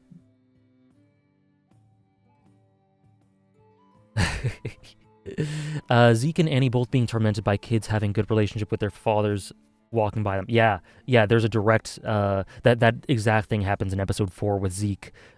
Seeing the kid playing with the ball, and when he was a kid as well, right? This shot is like the Volume 31 cover, absolutely. Right? This shot is amazing. Drunk Eldian, I think, was talking about how they implemented the rumbling in general and how well done it's been. Like, cheese. This is it in a nutshell. Again, that blood red. It's so good, man. It's so good. They're obscuring the faces of the Titans, make them more ominous. Yeah, I like that too. Ugh. I've been looking at this picture for hours. What does that mean? And what I like here, as they transition to... So what I like about this episode is kind of what I alluded to already, is that we've been talking about these high concept things, these monumental game-changing events in paths, the origin of the whole Titan curse, Amir, Eren, Zeke, Grisha, the twist, all these grand things that happen in episodes 3, 4, 5. We then now get to the ground level. We see the perspectives of the people on the ground throughout the streets and how they react to it. And, people criticize the perspective shifting to Connie, for example, the perspective shifting to these people for being like, maybe it just feeling lower key, like the stakes are lower, or like the focus is less important or things like that. But what has Attack on Titan been, if not a story that, as much as it focuses on these grand concepts, it also just as much dwells on the trickling byproducts of how people are affected by that, how their perspective change, how they feel, the emotions associated with that, how it all converges together. And so I love this approach. That's why I love the the approach of these sorts of episodes. We see it at the ground level, just as important. The average citizen, just as important as the things that led to these effects. Yeah, perspectives are so important here. And what I love here is that in the manga, they don't actually show Gabby's father, Gabby's parents, Falco's parents, or Peak's dad. Like here, this man, he coughs. This is Peak's dad, I'm pretty sure, because he has the cough. They don't show that in the manga, but they include it in the anime. Gabby's and Falco's parents, and then Peak's dad. So just a nice little touch that they do that.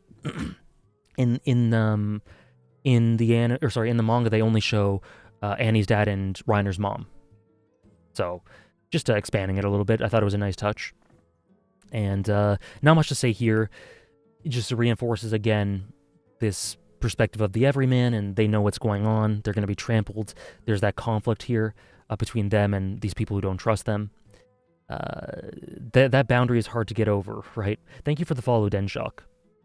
And then Annie's dad takes a stand, and yeah, that's the last we see. That kind of cuts off there. Yeah, it's Peak's dad, I'm pretty sure. Like, I'm almost certain. He had the cough, and he looks very similar. So, yeah. Then we have Shadis here,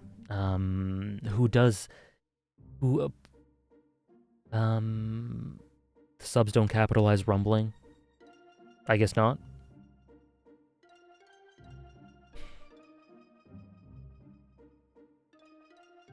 Yeah, neat transition.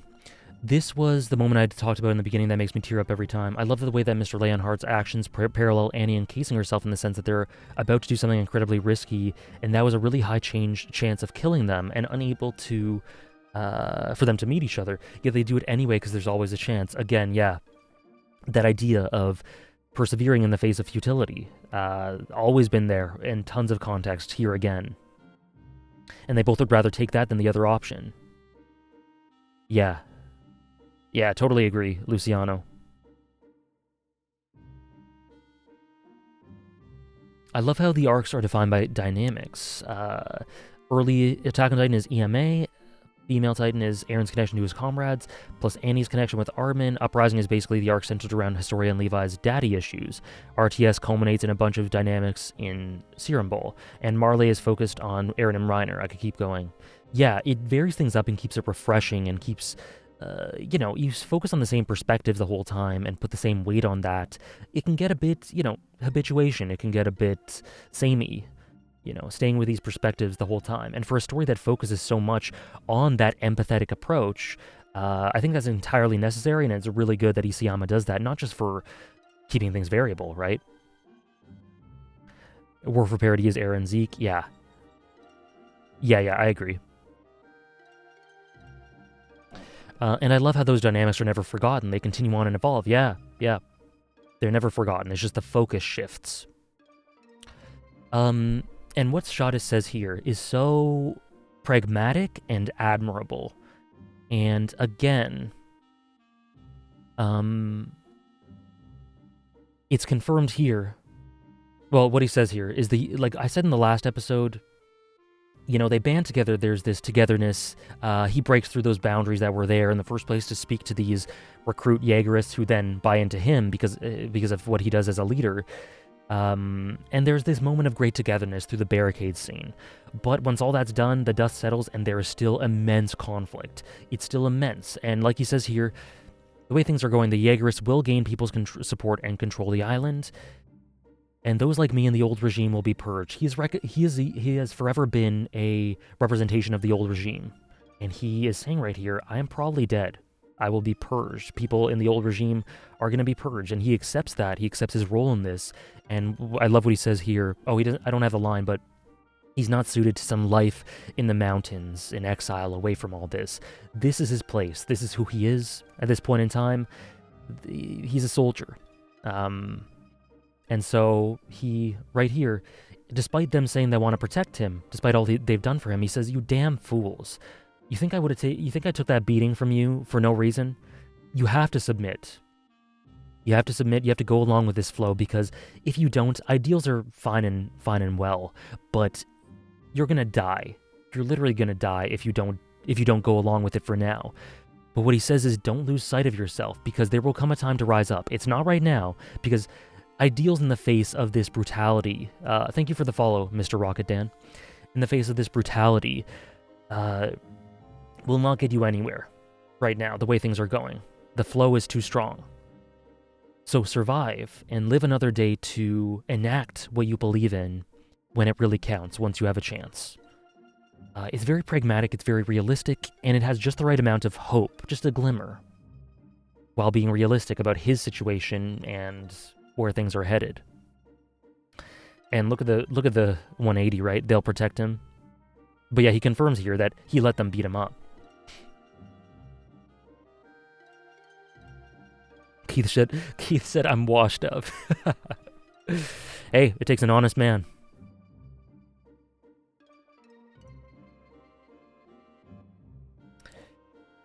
So many stories completely forget about everyday people in these larger-than-life events. When these larger-than-life events happen, it makes stories events feel kind of hollow. There's so much potentially interesting storytelling wasted by focusing only on the main characters. Totally agree. That's why I love this approach, again, on the ground level of the everyman, the people on that sort of perspective. It's super important, and I'm so glad that Isayama focuses on it. I can't do this all day. Yeah. Yeah. So, yeah, exactly what Dragonite's saying there. Because what he's saying, the Jaegers are going to take control, you have to go along with the flow. If you go against them, you are just going to get killed. Everything he says here is backed up by Floch in the next, I guess, 2 scenes later or whatever, later in the episode. It's backed up completely by Floch. He knows what's going on. He knows what's happening. He knows what'll happen if they stand up to him. And so they can't. You have to survive. Bigger picture thinking. That's what Keith demonstrates in these past couple of episodes. This bigger picture thinking and intelligence and pragmatism. It's so great. This is so great for Keith. Yeah. I love how Shadis tells the cadets to not resist the Jaegerists and go with the flow in the same episode and chapter Annie comes back. Considering going with the flow is her whole thing, yeah, there's no way that's not intentional. Totally agree.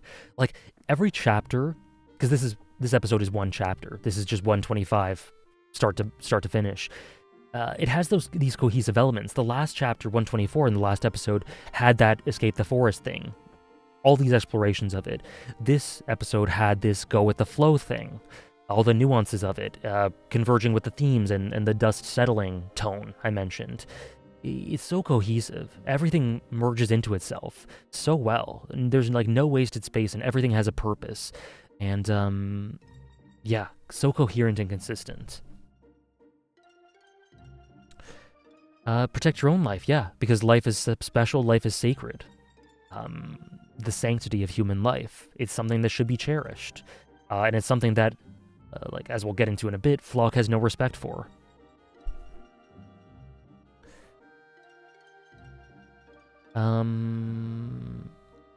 I love the mild parallel to Erwin Shadis had from the last episode to this one, motivating the troops with the prospect of doom looming over them, and now he's pushing the generation forward. Yeah, that I see totally what you mean, Vehement. It's like, this was my pocket of history, and I think it's done now. And so this is where I take my stand, sort of thing. Oh, welcome back, Dragonite. The only difference is Keith isn't pushing the next generation into hell. Yes. I don't know if he'd be capable of pushing the next generation into hell. Falco is also just going with the flow, letting some stranger take him on a wild horse ride. This is true. This is true. He still feels like his role is that of a bystander. Yeah, that he really does. You know, I disagree with him a little bit. I guess the sentiment of him not being special. Because I think he's special in his own way, but I've talked about that a lot. But yeah, he still very much views that. A bystander of times gone by, right? Yes, I do, Drunk Eldian. I can't recall the full explanation for it, but I have in a note on my iPhone. I have the whole explanation of that. Very interesting. Falco's like, okay, I guess. You're such a nice man.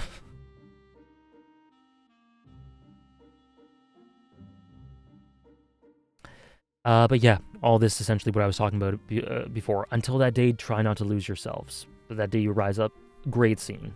Love it. And like Luciano was saying about the music playing throughout this whole time, really good, very fitting as it kind of swells. And it goes into this Mikasa Armin scene.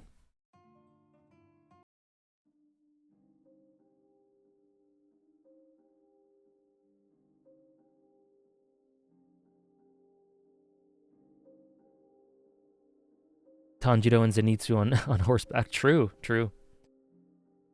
He is of the old regime.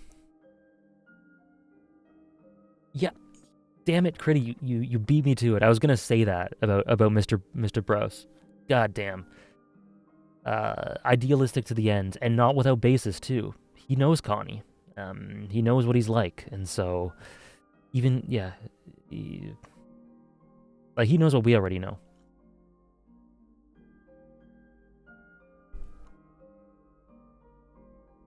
You love shot is from the moment he stared at Sasha when she was eating the potato. Yeah,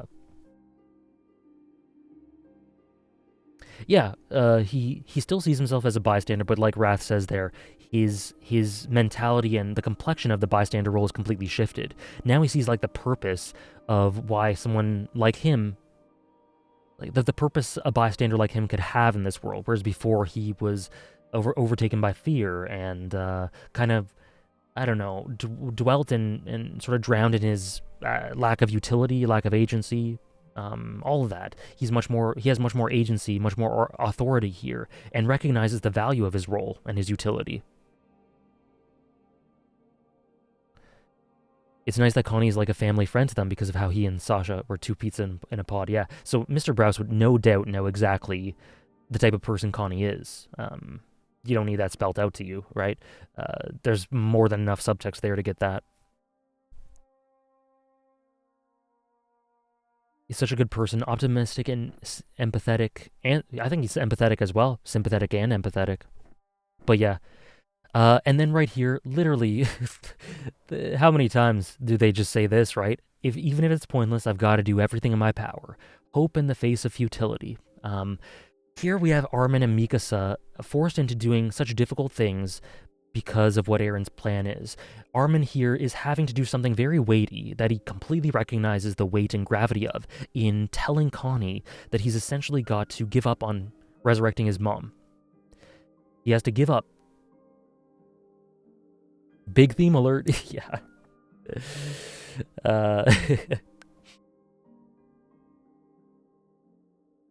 I don't think they interacted enough with Connie other than in the funeral. Maybe. But I think, I mean, we know enough about Sasha, Connie, and Mr. Browse to connect the dots very easily, right? It would have been nice, I guess. Would have been nice, but yeah, we did have a 4-year time skip where all that stuff happened, right? Including the huge amount of Connie visiting his mom.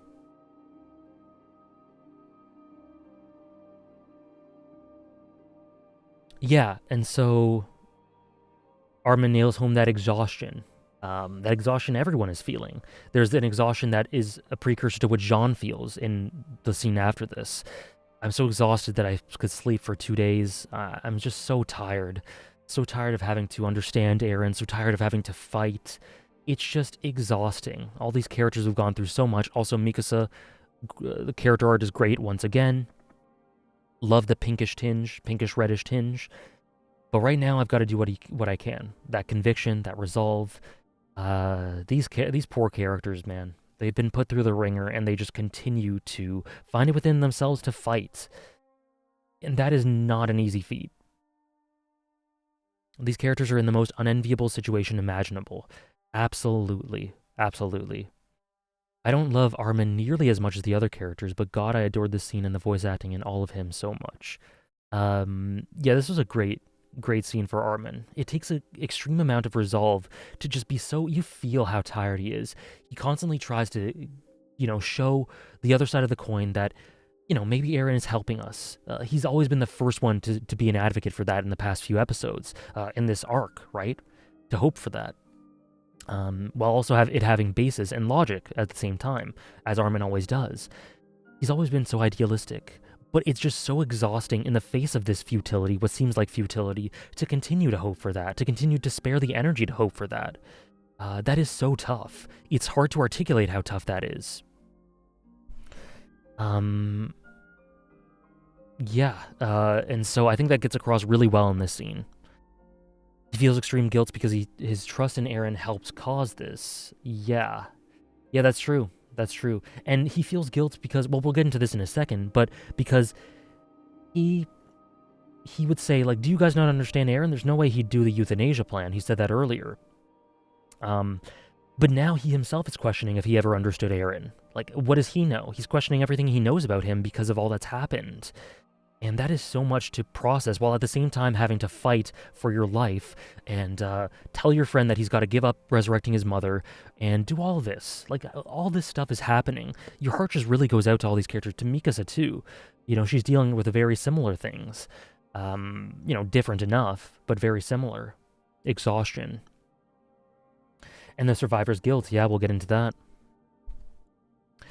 Physically shattered, and beyond that, the emotional weight of seeing what is happening with their best friends and the other loved ones is crushing. Yeah, it's absolutely crushing. And what he said, like, look at his eyes. He totally understands the weight of what's going on here. I'll tell Connie that just give up on his mom. Just give up on it. Because he knows how much it means to him. He knows Connie. Connie's one of the closest people to him in his life. And he knows how much it means to him, and it's so painful for him to have to tell him that. But that's what's got to happen.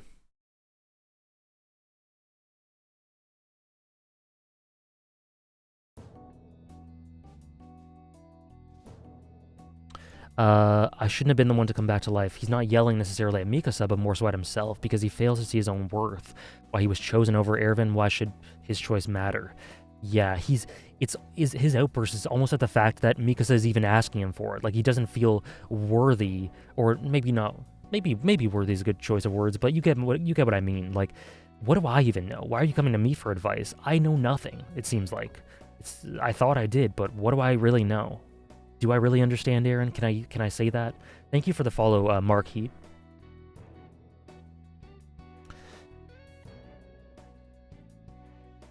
I love the sub-translation where he says, we don't have time to think about Eren, he's a lost cause. That last bit really hits with how hard Armin's hopes surrounding Eren have been shattered. Right.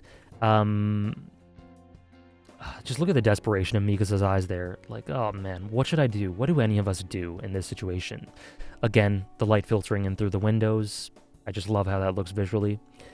Go help Jean. Think of how yourself. We're going to get to what Drunk Eldian said in a second. But this cuts deep. I don't think the sub-translations really nail home exactly, or like the way it's formatted really nails home exactly what he's saying here. But this is a jab, because he's saying to Mikasa, think for yourself.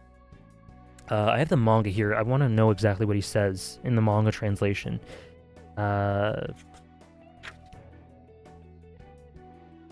He says, help Jean out. Just think for yourself for once. So that's a different complexion, right? I don't like this translation here because it doesn't get across that Armin is genuinely saying something quite hurtful to Mikasa here. He's snapping. Think of how yourself, when her entire hang-up this entire time has been about, am I a slave? Am I being controlled? Like, is my love for Eren an illusion? Am I just a slave?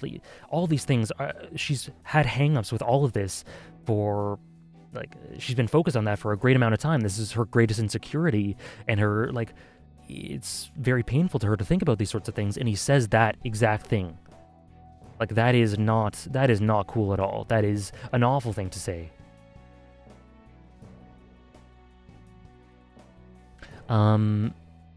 Okay, Critty, I'm gonna bring that up once we get to the Connie stuff, that link.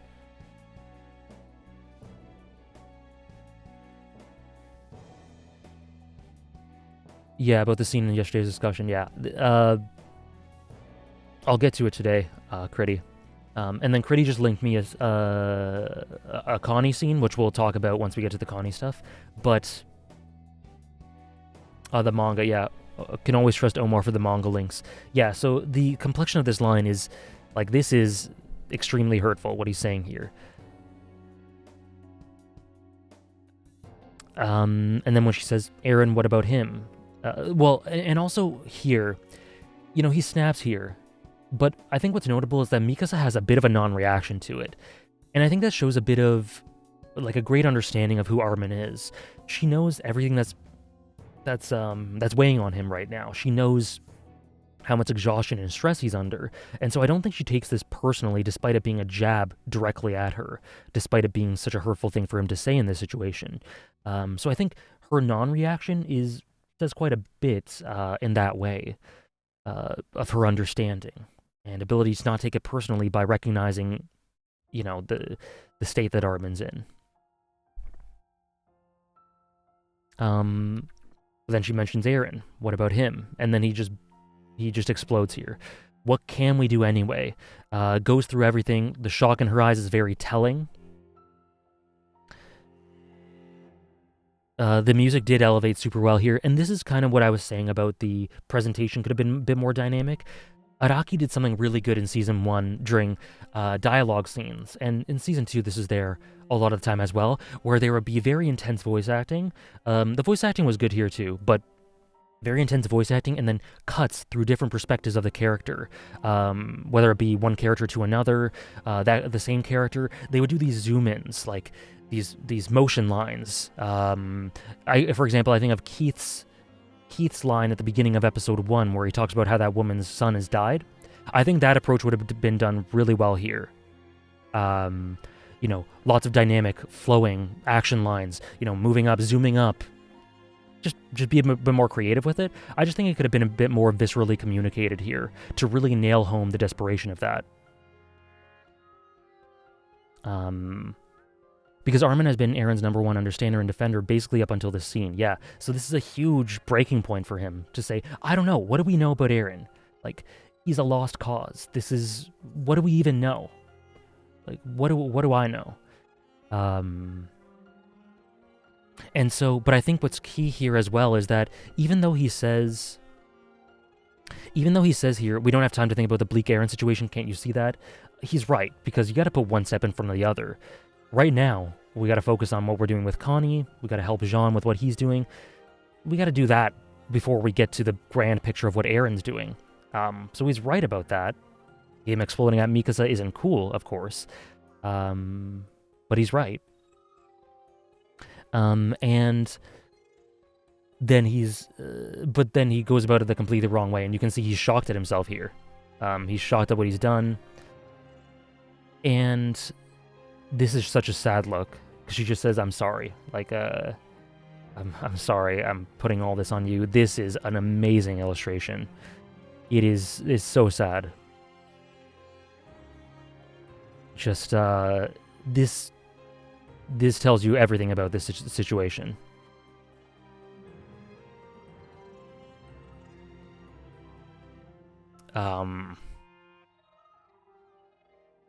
Oh man, it kind of takes your breath away how well that's communicated, right? And then Armin says, that's survivor's guilt. If Commander Erwin was here, he wouldn't have snapped at you like that. Armin thinks of Erwin. He was always focused. He always knew what to do next. He always had a distinct plan. He always knew how to tackle whatever they had to tackle and exactly what they had to do. And right at this point, he's so exhausted and stressed out by everything coming at him. He doesn't know how to approach these things. He doesn't understand what to do. And he just can't help but thinking that constant nagging anxiety and guilt, and I'm not good enough. I'm not as good as Eren, as Erwin. Hanji said this to him himself. Like, he said, after he survived, he said, how am I ever going to be worth that sacrifice? How could I ever live up to Erwin? And Hanji was straight up with him. Hanji said, you can't. No one can live up to Erwin, what he did. There is no one like him in this world. You simply can't. And so you're going to have to bear that burden, and that's going to have to be a part of you. There's no sugarcoating there at all. Love the realism in that line in the Return to Shiganshina arc. This is going to be a part of you. You're going to have to bear that weight. Carry that weight, right? And that's a part of you. It sucks. That's how it is. But then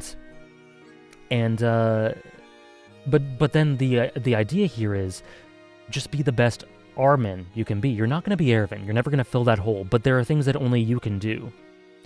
But Armin cannot see that right now.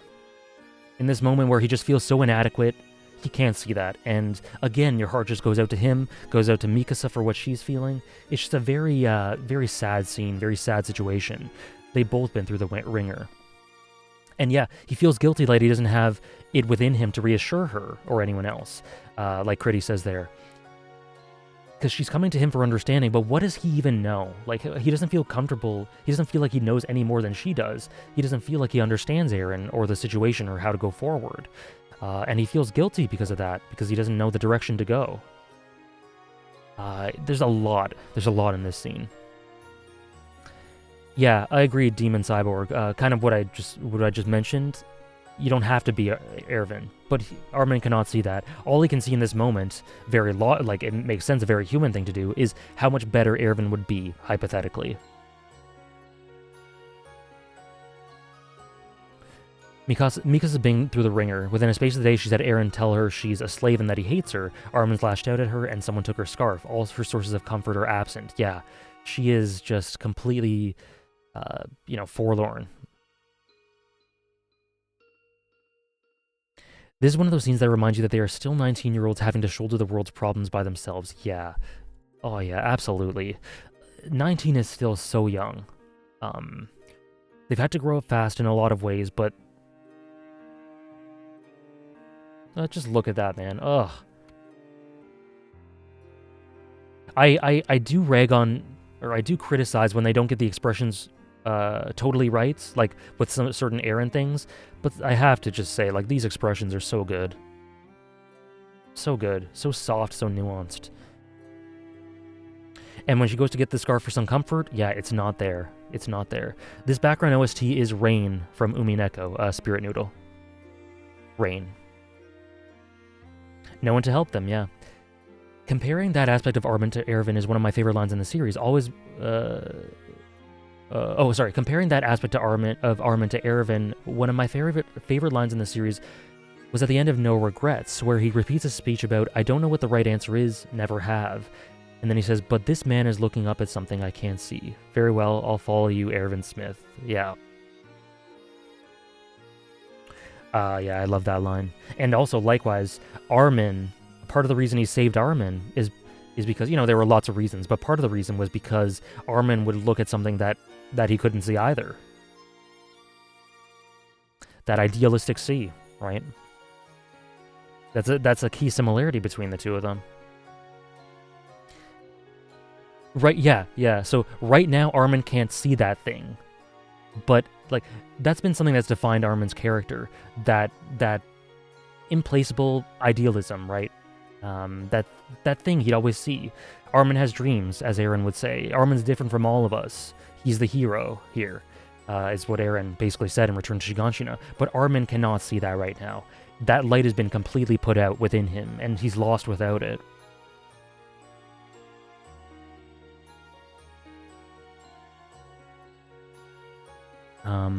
And we don't know what happened to Mikasa's scarf right now. We don't know. And then this is just so sad. I was the wrong person to bring back to life. The way it's approached here, you can tell it's plagued him. It's plagued him, absolutely. And it just comes to the fore here. It's just such a sad scene for both characters, and I think it was adapted well. Like I said, there are some things I think could have been improved upon. To really get it across a bit more strongly, but no, like, that's just kind of a nitpick.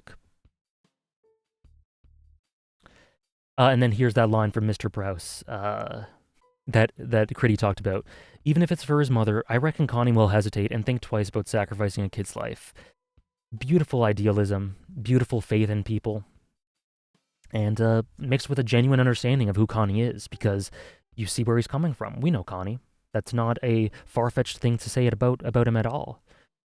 Thank you for the follow, Study and Chill. You can thank Flock for that, for literally walking up to his face and saying, you should have been the one to die, Armin, at the end of Season 3, Part 2. Yeah. Yeah.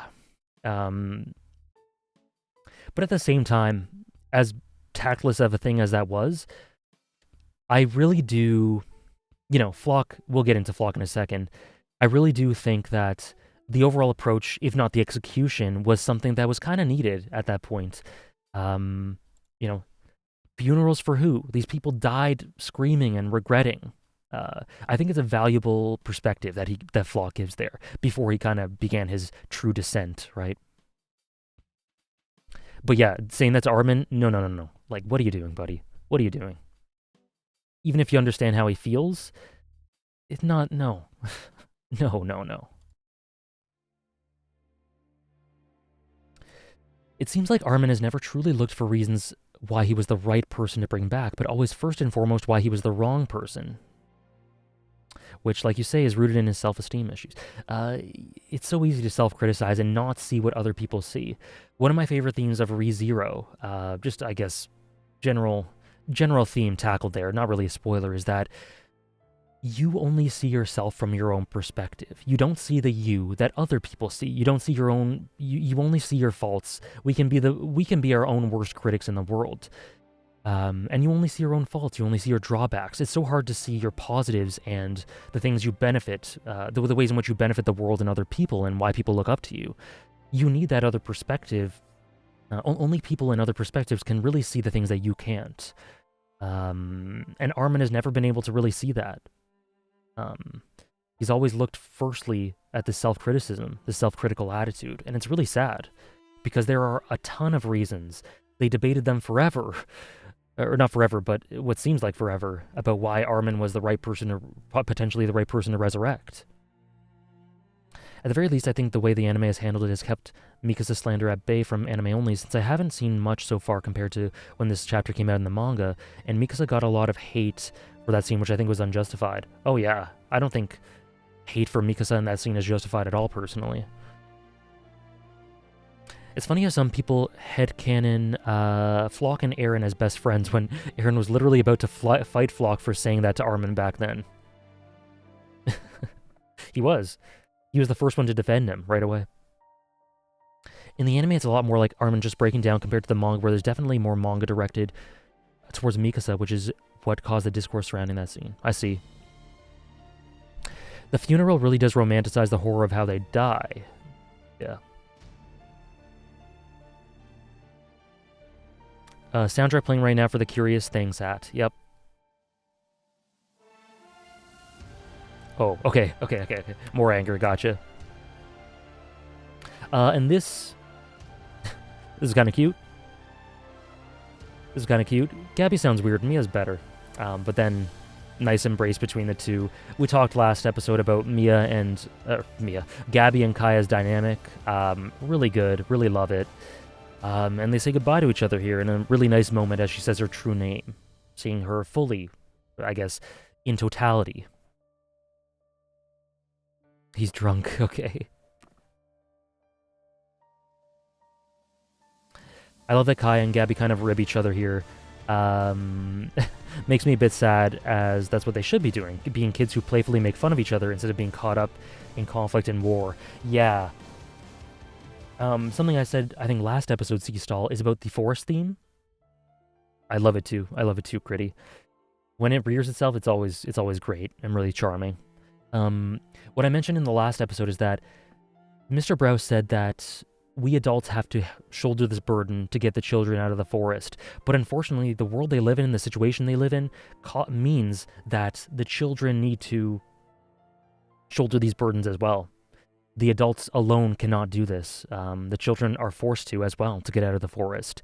And that is tragic beyond words. It's awful.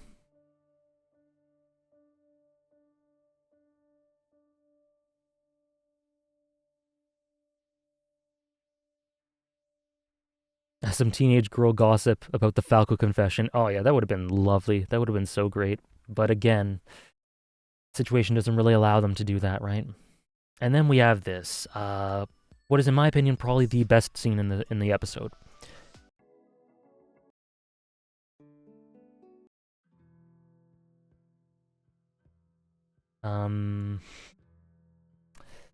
Yeah, this scene was so good.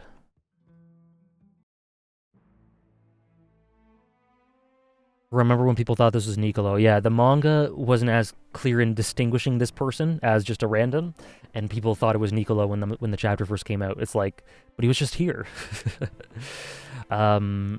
is an incredible shot of Gabby and Kaya, considering how Gabby saw the people of Paradis when we first met her. Feels unbelievable, but the fact that it's possible reinforces the idea that giving up on understanding is not the way. Yeah, absolutely. Gabby is as good a portrayal of that theme as anything else, Wrath. I totally agree. Yeah, I'm glad they changed the hair color as well. He's a volunteer. So yeah. This scene.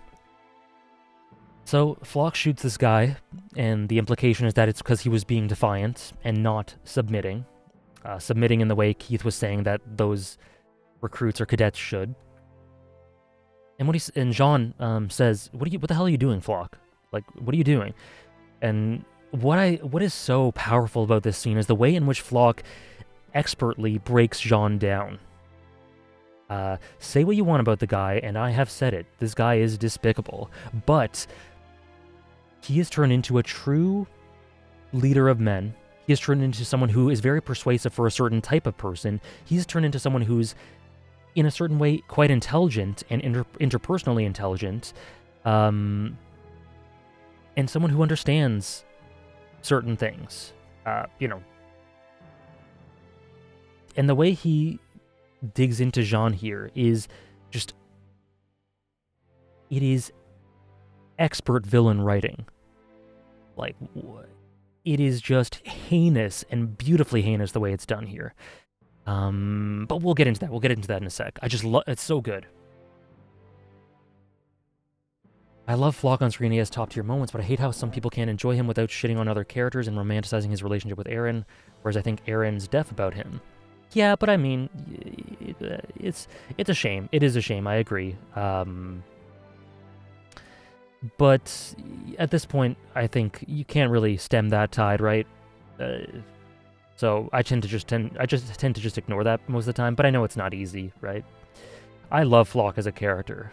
This guy is so good, and he's been elevated in the anime for sure. Kensho Ono, like I said, amazing voice work. But he says here, "Relax, Jean. I'm just helping him understand. Now everyone knows what happens if you decide to mouth off." And by mouthing off, it just means, I will not go along with this genocide. That's mouthing off, essentially.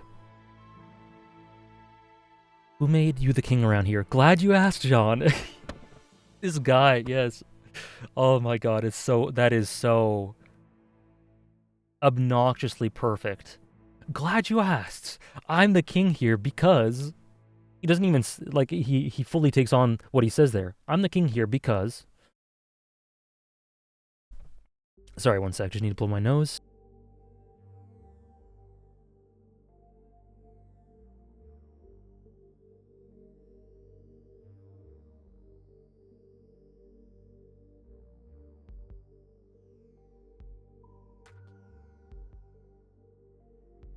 Definitely in the running, Wrath. I love how Floch's voice actor said, "Glad you asked." Yeah, I love it. I love all of it. Funny thing is, I think Eren specifically confided in Floch because he has no relationship with him and because he could never do that to his friends. Yeah, that's the subtext here, the table scene, the progression of the story. That's a very substantial interpretation to make, and I agree with that. But the thing is, Jean is shocked right when he says that, right? Jean doesn't think that immediately. What he's thinking is, he trusted him with this plan and not us, which is, again, another tragic twist of that. So twisted. Did he practice in front of a mirror? I honestly wouldn't be surprised.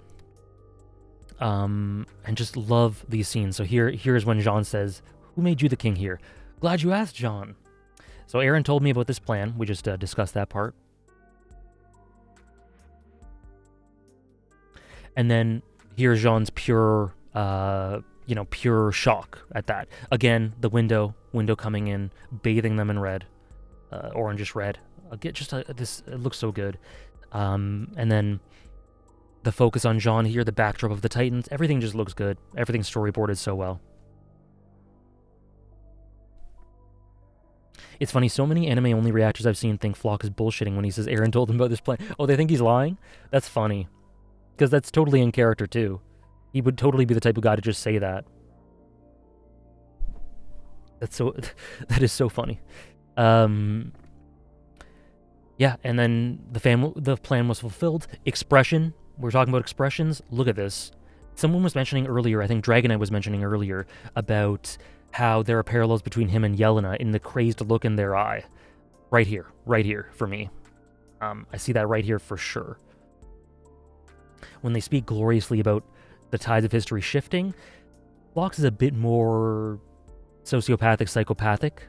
It leans more a bit in that direction, but the look, very clear parallel there.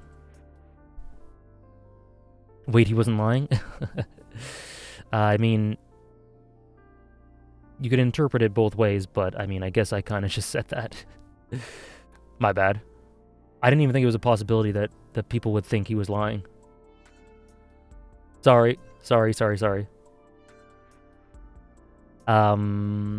about that. I guess I unintentionally gave a bit of a minor spoiler. I didn't think that people would even assume that, but I guess that's just, it's very in character, right? Yuichiro Hayashi says he loves drawing Phlox, so I think he does to the Phlox and the illustrations. I can tell they have so much fun with this guy. They have so much fun with presenting him. You can tell they just like with Yelena, they adapt him so well. Illustrations, expressiveness, voice acting, everything, the full 9 yards. I feel like Floch took his perception of Erwin as a devil quite literally. Kind of reminds me of L from Death Note having Mello and Nier take his place. Erwin's willingness to do the heinous things that need to be done, but had a hope to see the purpose. I think I'm reading this wrong, but he was all for it. Yeah, he saw the purpose, is what you're saying. And then it's divided between Floch and Armin. Yeah, and Floch takes it into a very clear direction, right? You all joined our cause because you wanted to save your homeland like we do. Well, R.I.P. Bozo. Yeah, he literally says that. This guy is... Oh, by the way, love this shot. Let me just get rid of... Just look at this. Where's chat? Just look at that for a second. The zoom in on Jean as he's getting shocked and slowly his internal, his mentality's breaking down. Out of focus to show how disoriented he is. The focus being the Colossal Titan to, again, just weigh in or really show the weight and gravity of what's going on. Because that's what they're talking about, the rumbling. That's what's going on. Lovely shot here, I love it. No worries, Vehement. I think I read it wrong as well. 2 towers. Better visuals than part 1? I would say so. On the whole. Look at that. Oh, it's so good. Yeah. Yeah, like I said, Wrath, he's immediately shocked that he didn't tell them those plans. And he doesn't think about it. In that situation, from Jean's perspective, he doesn't think about it in the way the viewer would naturally come to those conclusions. And that's what's so sad about it. The visuals in the second part are unreal. I adore the whole progression towards his sociopathic, psychopathic persona that stems from his own cowardice and sense of worthlessness. Yeah, he's such a great character. He's so great. I still want to know where this track is going to play in the anime. Me too. The current track is The Reason, not Guilty Hero, actually. It's The Reason. Oh, no, wait, this did play in Soul Salvation. It did play in Soul Salvation. Luciano's right. At least the beginning of it. This Jean reminds me of season 1 Jean with the whole Marco thing. Yeah, the highest of highs, the lowest of lows, right? Thank you for following, Corkscrew Commander. And then look, like what Critty was saying, you lost the reason you came here, the dream of reviving your homelands. And he's saying that with this twisted look on his face and being nationalistic. What? R.I.P. Bozo. You lost everything. Your family's gonna die. Your home is gone. So join with us. Pro-genocide. But I think Floch really shows how carefree and happy someone can be. Someone like him can be thanks to his own narrow-minded worldview. Everyone else is horrified and torn up and confused, but in Floch's mind, there is no gray. Yeah, like, I think it's very telling, Critty, that in the last episode we have the huge barricade scene, and then, like I said, the dust settling, and we have Onyankopon, we have Jean looking on at everything. You have people, the general mood is so, like, morbid or, like, sad. Everyone's depressed and shocked at what's going on. And what is the first thing we see here from Floch? What is the first thing we see from this guy? This is what we see. Tells a story of its own, right? That's the first thing we see from this guy in this situation where everyone is so down, so depressed, so horrified.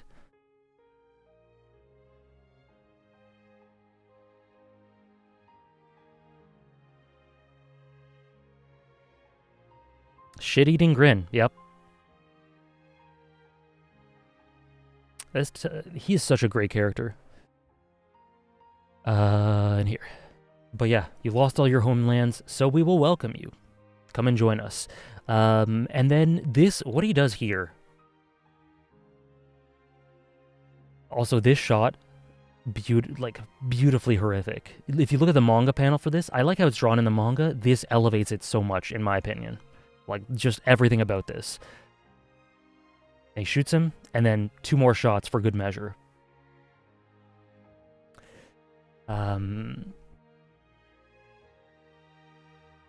L plus ratio, Eren greater than Zeke, R plus RIP your family. Basically. I think that's one of the scary things about ideologies like this in real life as well. Like, for Floch, this is easy because he doesn't view the volunteers or Marleyans or anyone else with humanity. Yeah. It's incredibly scary. It's incredibly scary. Like, not being able to... One of the biggest reasons that Armin is one of the hearts of this, or that Reiner becomes one of the hearts of this story, and why, like, Gabby becomes one of the hearts of this story, is because they're able to view the world with open-minded perspective. They're able to put themselves in other people's shoes and sympathize and empathize with them and understand that they are all human beings, they're all the same. No one is a devil. No one is, like, to not dehumanize. It's the anti-dehumanization as you gain this greater focus. It's no coincidence that the characters that are the hearts of the story are imbued with this perspective. Even Eren is shown to have this perspective through what he says in the Declaration of War, through what he says, that's clear. And so why Floch is such an antithesis to that is because he doesn't do that at all. He views all these people and as less than him. He completely dehumanizes them, as Critty says. And it is scary because when someone does that, they can completely... This song is not fitting for this horrifying talk at all. They could completely just do what it... Like, look at all this with a carefree smile, right? And it's scary.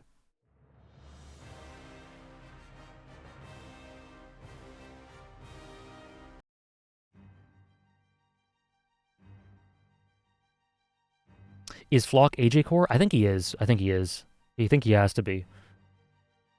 The 2 shots were added in the anime. They weren't in the... excuse the voice crack. They were not in the manga. Correct, they were not. Yeah. He only shoots him once, but when he's dead, 2 shots for good measure.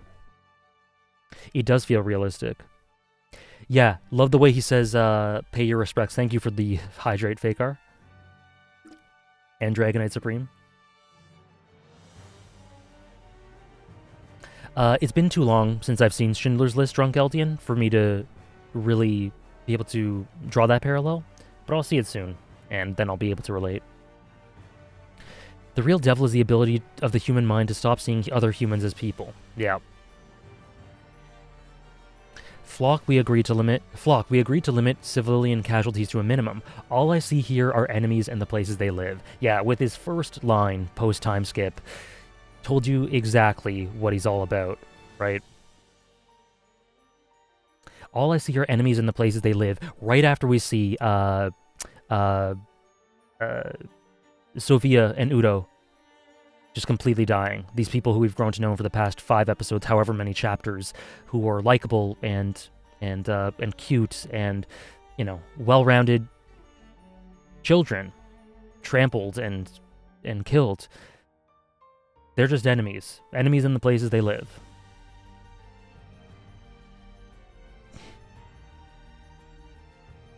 He completely dehumanizes them, similar to how he did the charge with Erwin. His job there was to be a tool for Levi's, to put up his life for someone else. At least that's the way he saw it.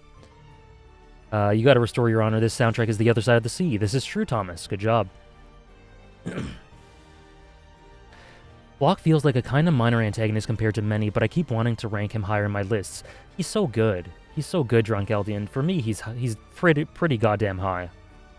Like, and the anime keeps elevating him. It is so amazing. Enemies and the places they live, like something about the phrasing is just, yeah, it is just very, very yikes.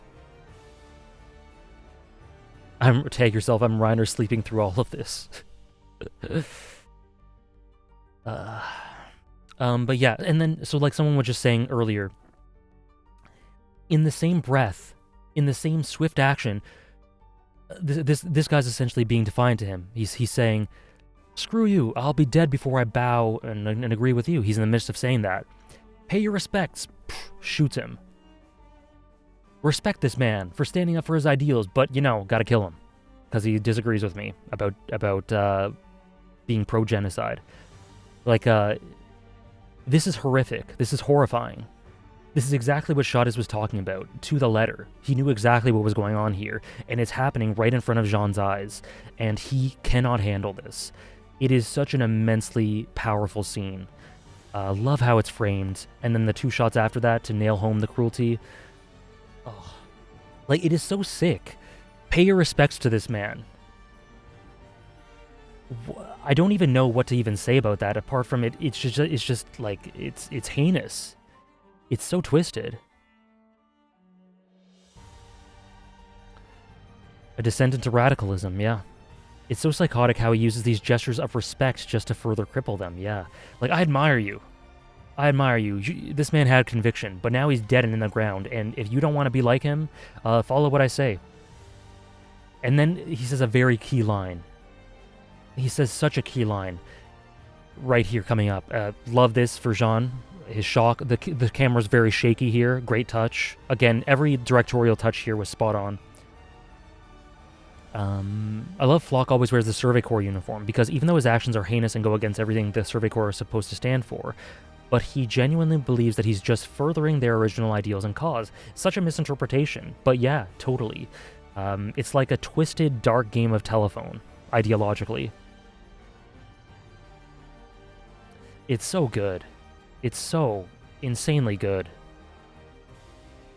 And horrifying. His pride as a volunteer wouldn't let him live in submission. And Floch is framing this as admirable. I respect him. I respect his resolve. Pay your respect for this man, as he lays there in a pool of his own blood. He's using the branding of the Survey Corps as everyone's heroes to further his own ambition. Yeah. Is that a Toronto FC shirt? Yeah, it is. Yeah, it is. Hopefully we have a better season this year than last. Amazing storyboards. Totally agree. Love the reflection in the blood. And the fact that he's saying this, his pride as a volunteer wouldn't let him live in submission, as we see him in a pool of his own blood, dead. That is very intentional, very deliberate. Every visual was played with very clear intent, overlaying every line. And the voice acting is so good. Floch is terrifying. He's always been annoying, but I gotta give him kudos. He made that step into truly monstrous territory, I assume you mean here. Wanted to smack him. Oh, into truly monstrous here. Yeah, I get what you mean, pro-pinkist. Wanted to smack him for throwing around freedom like the Eren wannabe he is, though. His voice acting makes it feel theatrical, like he's putting on a twisted show for the volunteers. There is a theatrical element to it, for sure. Weren't scouts in Season 4 always shown to be wearing the kind of new green uniform, but he has the old one? Yes, he is, again, that sort of remnant of that legacy, but that twist on it. Whereas Levi and Shadis are dedicated to the heart and sentiment and true sentiment of that. He is a bastardization of it, again. I also like how Floch doesn't look... Ironic how Floch wants people to submit in order to gain freedom. Yes. Yup. That is key. I also like how Flock doesn't look at Jean or the others with suspicion or like we have to deal with him, even when he's clearly horrified. Like in Flock's mind, he's not even thinking that Jean might oppose him because he's so sure of himself. Yeah, that misplaced confidence is ironically kind of like a self-fulfilling prophecy when it comes to getting the things he wants, because that is what helps him to nail home these things to Jean in a second. Yeah. And then the way he says this here, like, yeah, admire, pay your respects, blah, blah, blah. But is pride really worth dying for? Love how this is framed. Love the outline, the blur past his face, the slight blur in the lighting. And then the voice, the intonation here, as he says, "What's so wrong with submission?" is so twisted. Listen to that again after this stream. Go to this scene. Listen to it. It is so messed up.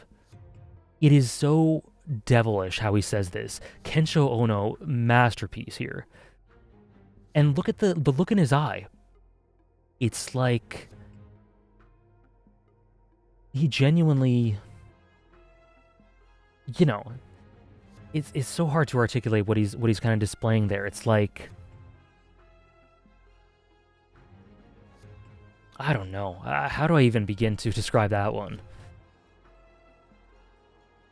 I wish I knew Japanese for this. The voice acting in the scene definitely elevated it for me as well. The way he's definitely desperately trying to cling to authority without any consideration towards morals is sold so well.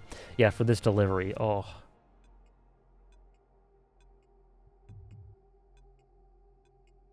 Possible, Dragon Knight, possible.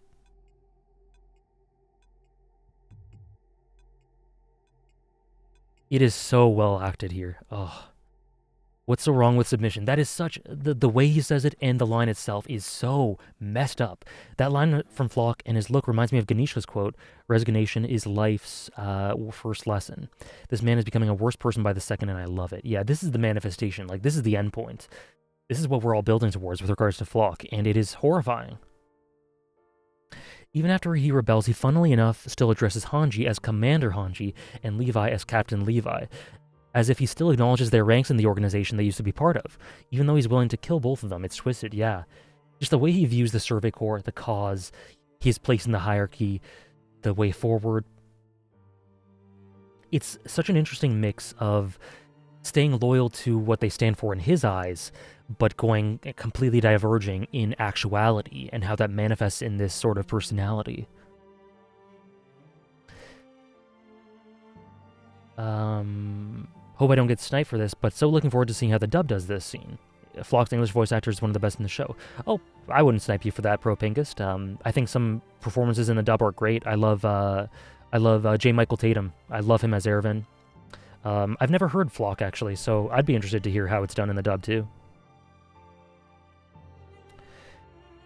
One of the main reasons he's become who he is now is to never have to submit to anyone ever again, to never have to face the hopelessness of return to Shiganshina ever again. Yeah, it's a ironic hypocrisy there. What's so wrong with that? What is so wrong with that, really? If you get to live, you get to live. Such a cruel twist on what Shades was telling them.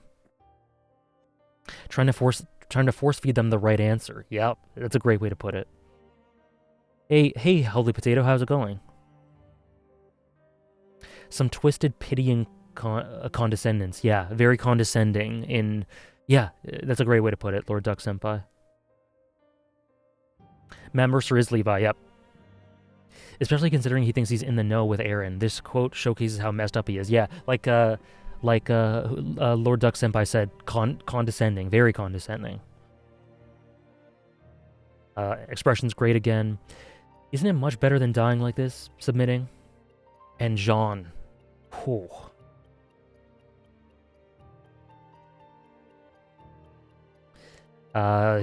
He's feeling broken. He's feeling defeated at what things have come to. Again, the light flooding in. I was at an anime convention and Aaron's and Zeke's English dub voice actors were there. They were really invested in the story, and they said how they were so excited to see how the series plays out since they didn't want to read ahead. Oh, that's interesting. That's interesting. But yeah, this is when Mikasa comes up and says, you know, what the hell's going on, John? And he's just shell-shocked. Very similar to how Yelena was in the last episode. Very, very similar. And picture says 1,000 words, right? Yeah, it does look symbolically like a bow of submittance. Submission, sorry. Flock asking them what's so wrong with submission is being the same attitude the outside world has to the Eldians. Why become a restorationist and fight for your pride when you can submit and live in an internment zone instead? Great point. And that really speaks of, like what we were talking about before, his inability to see from other perspectives and see and understand that people will think the same way he does and apply it to their context, which is why they're not submitting. He has an inability to see that, and that's why he becomes like this. Unconscious submission, as his eyes shows, I would say. Yeah. He is shell-shocked. Thank you for the follow, Hotbat. Thank you for the follows today, guys. And I don't think I have, but if anyone's donated bits or donation in general or a sub and I missed it, please let me know. But I think I've got everything right now. I think I've got everything right now for the sub goals.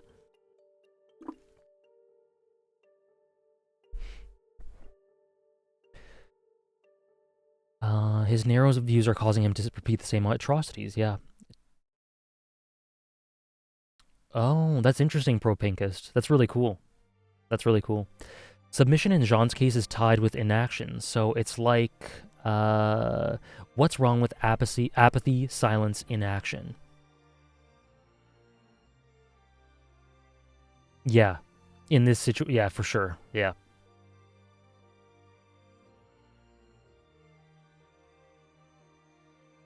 Sorry, the music was Guilty Hero. That was Guilty Hero. It was Guilty Hero from Attack on Titan. Okay. And then I love how they frame this. Let me get my stupid face out of here for a second. Love how they frame this. You can't see his eyes there because you can just even imagine the look in his eyes right here as he's saying to Jean, and they reveal it in a second. But it's just the power dynamic you can just sense through the framing here. After surviving through that hell 4 years ago, it's finally in our grasp.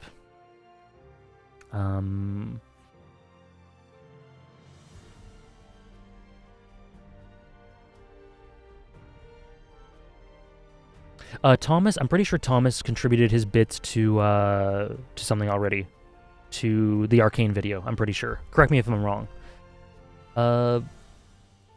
Just like Yelena, yeah. That he's free. Yes, absolutely. And Jean was the one who learned back in Trost, which these past couple episodes have paralleled strongly. Yeah, absolutely. That he cannot allow himself to stand by and do nothing anymore. But in this moment, this inaction is kind of forced upon him. Oh, thank you, Thomas. Thank you for the 100 bits. What do you want to put that towards? Do you want it more Arcane or something else?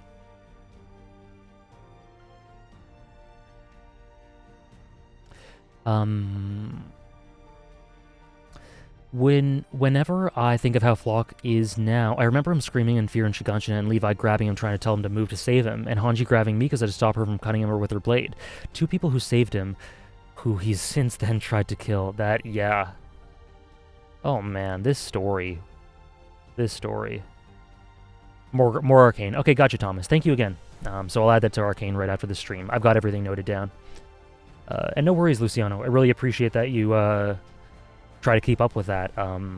Definitely very appreciated, because I'm no doubt going to forget. And you don't need to do that, so it's very nice of you.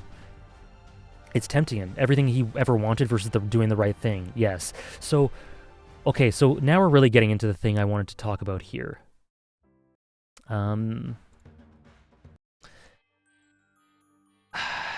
So this temptation, and also right here, this look, very Yelena-esque, like someone was saying before. Freedom. Oh boy, oh man. Freedom. Just the way freedom's been portrayed. That illusion of freedom. Is this actually freedom? Hell no. But from his perspective, it is.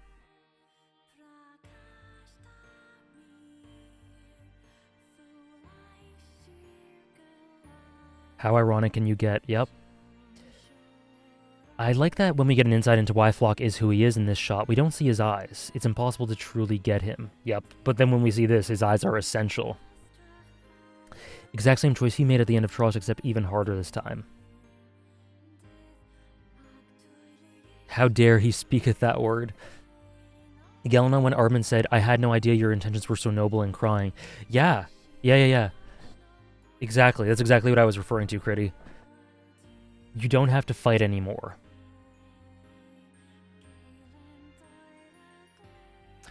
That's been said a few times throughout the series, and this is the most dark implementation of it, I think. Yeah, this music, for anyone wondering, this is Amusement Park from Nier Automata. Okay, I think my opinion on this episode has changed from good to great. Glad to hear it. Hopefully I was a part of that, Quicksilver. Hopefully me and the chat have helped you towards that outcome. It was a really good adaptation in my opinion, especially this scene. This scene is magical. And yeah, combined with a haunting soundtrack, this is more terrifying than most Titan shots. He believes so blindly in what he's saying. Yeah, like I was mentioning before, here in this particular point, the trumpets start blaring in a very twisted manner. Kind of reminded me of the accordion in episode 3 when everyone's transforming. Just to really nail home, like I said, the twisted nature of this as it zooms in on Jean here. You don't have to fight anymore. You can live as you please. AJ, this deserves a second Flock video. Well, we got it right here. We're doing it right now. Right? The emphasis they put on Flock saying freedom getting its own separate shot, and it makes me how they're going to handle a scene in the future. Towards enlightenment. So, yes. So essentially, let me get into what I wanted to say. We said before, we have lots of sort of versions of the everyman in this series, the common person, the common perspective. Someone like Erwin is not easy to relate to because he is more of an icon and a symbol, so high above everyone else. Thank you for the follow, Connor, by the way. Than a lot of people. Levi's kind of hard to relate to for the everyman in this setting, in universe. There's some characters that are a bit hard to gather around and band around because they just seem like to be on this lofty status, and they inspire through action and example rather than through, being able to relate to them. But like Marco said in Season 1, Jean is the type of person who people band around and gather around because he knows what it's like to be scared. Keith as well. Keith is like this as well. Erwin was the original special person that made Keith realize his inadequacy. Yeah. And so that goes down to this point. Jean is a great leader because he isn't this on this lofty point. He isn't this symbol. He isn't special, right? He knows what it's like to be scared. He knows what it's like to be cowardly and to have these human flaws. And yet he strives past those things to do what he believes is right. And that's what people can really respond to. That's why he's a great natural leader in this ironic sort of way. Because he's been a coward, because he can be a coward, and because he acts in response to that, in opposition to that, internally and externally. So Jean is the everyman. Flock is as well the everyman. That is where they have parallels. Just this ordinary person who finds it within themselves to rally around a cause, band people around them for this cause, but are so divergent in the ways they go about it. Thank you for the follow, Corey. One goes in one way, one goes in completely the other. And so they will share that commonality, I think, more than any other two characters. They contrast and foil each other so well in that way. And Flock is intelligent and clever enough to see that in Jean. Like, he knows Jean is that type of person, the type of person who's known what it's like to be a coward, and he knows that deep within Jean, that aspect of him is still there to a certain extent. You know, he isn't an Erwin, he isn't a Levi, he isn't a symbol, he is a human being. And so, thank you, Saul Goodman. Jean is the man who can punch the boulder. He surely is. Flock knew exactly what he was doing here. Such a twisted yet clever approach. No wonder he didn't consider Jean an obstacle or threat when he had such an ace in his hand. He's just so deep. But will you do one of these live streams for the potential Attack on Titan movie? Yeah, sure. If I'm still... Yeah. I was going to say if I'm still streaming by then. Hopefully I am still streaming by then. Yeah, for sure. But so he appeals to that.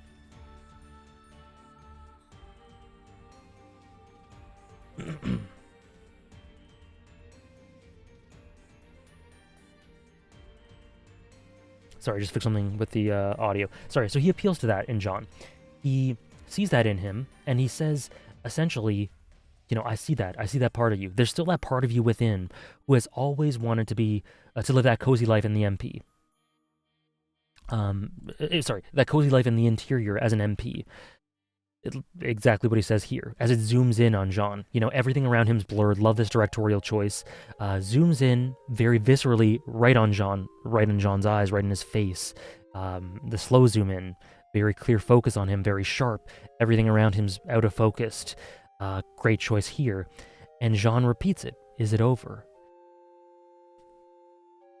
In this moment, he just wants to believe it's over. He wants to, come back to the comfort. The comfort is enticing. It is. He has been like Armin before, like Mikasa at this point in time, like Connie, even though it manifests in different ways. I think Jean genuinely does feel a sense of camaraderie towards the 104th and wants them to be on the same page. Oh, Flock, yes. I think that as well, Drunk Eldian. I think so as well. Jean just needs a good long talk with his mom. The preview shot of Jean goes so well with what you've been saying. Oh, does it? Oh, yeah, where he's got his head in his hands. Yeah. And so, sorry, what was I going to say? So yeah, it's him, like, everyone's so exhausted. We were talking about the exhaustion earlier, to consistently fight against this, to consistently have to try and hope that Eren has is doing something that's not awful, to consistently think about their role in what Eren's doing and how they feel about that, what's happening to the world, their loved ones dying, their home being leveled, just having to physically fight. It's exhausting. And so it is so enticing. It must be so, as much as it goes against every fiber of what you know is right, it must be so enticing to be proposed and confronted with the idea of this comfort. It's over. Freedom. This is what's happening, and if you want it, that freedom can be yours. You can go back to the, we'll get to that in a second, being the old John, right? You can go back to it. That cushy, comfy life. It's right here. All you have to do is reach out and grasp it. For anyone who's watched Arcane, we have a lot of Arcane Attack on Titan parallels. Here's another one. The idea of Silco and the water. If you know what I mean. The comfort of the water, as it tells you to, as it, caresses you and tells you, just submit, just give up. It's so cozy here, it's so warm. And you don't have to think about anything. You don't have to keep persevering. It's easy. Just allow yourself to be embraced by this. That idea of Silco and the water. Same sort of idea here. And so it's so difficult in this sort of situation to go against that, fight against that.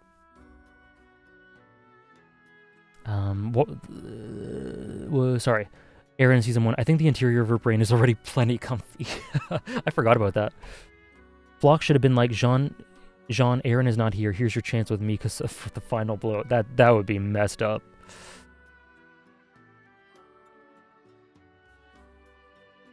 Yeah, but guys, just again a reminder, no specifics about upcoming material. No specifics about upcoming chapters and what they're going to cover and their focus, if possible, please. But yeah, in general, I agree with the sentiment for sure. When the world is ending, it's only natural to want to cling to having comfort and relaxation in what is potentially your last days, wanting to give in to that. Yeah, it's so natural. It's so human. Episode 3 is so goated with that monologue, yeah. Trying to stop myself from raving about Arcane. There will be a chance for that. There will be. Very much a parallel to Eren's dream state in Trost. Yeah, that as well, Drunk Eldian. I agree. If I had AJ saying that to me all the time, I would have no choice but to submit. I'll keep that in mind next time I want something from you. The manga portrayed more clearly how deeply Flock was getting through to Jean, and how he looks at Mikasa when she shows up and snaps back to himself, almost like he's wondering how the hell he was even considering what Flock was saying. I don't think that it's Mikasa. I think it's Onyankopon that does that. Right? So he does snap out of it in a second here, to an extent at least, but it's through Onyankapon's look. When Mikasa comes, he's still in shock. Mikasa comes before that. So I think you mean Onyankopon? But it would have been rather cool to see Jean interact more with Erwin. Yeah. Yeah, Jean's traumatized when Mikasa comes out. Yeah, he's absolutely... This is while Mikasa's literally standing next to them. So he doesn't snap out to it at all when Mikasa comes. I think you mean when Onyankopon comes. Because of what they had been talking about, right, before this. Omar with the manga links, very cool. I don't actually entirely agree with Wrath here. I think it very clearly portrays how much Floch is getting through to Jean. Again, through this this visual, like, through the power dynamic showed in shots like this, right? Putting just the subtle action of putting his hand on his shoulder, the general voice acting, the huge honed-in focus on Jean's face. I think it very clearly shows that Jean is, like, he's getting through to him in this way. So I kind of disagree there, but interesting. I'm sure lots of people agree with you as well. But yeah, I thought here that it was portrayed really well, and the voice acting nailed it home as too, for me. Was it Mikasa? Let's see. Omar provides the links as always.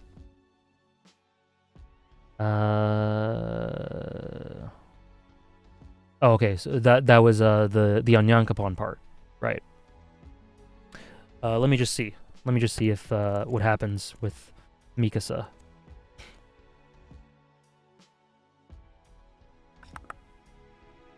Give me a second. No, Mikasa definitely doesn't snap Jean out of it. It's very similar to the anime. He just does a side look at her and he still looks shell-shocked.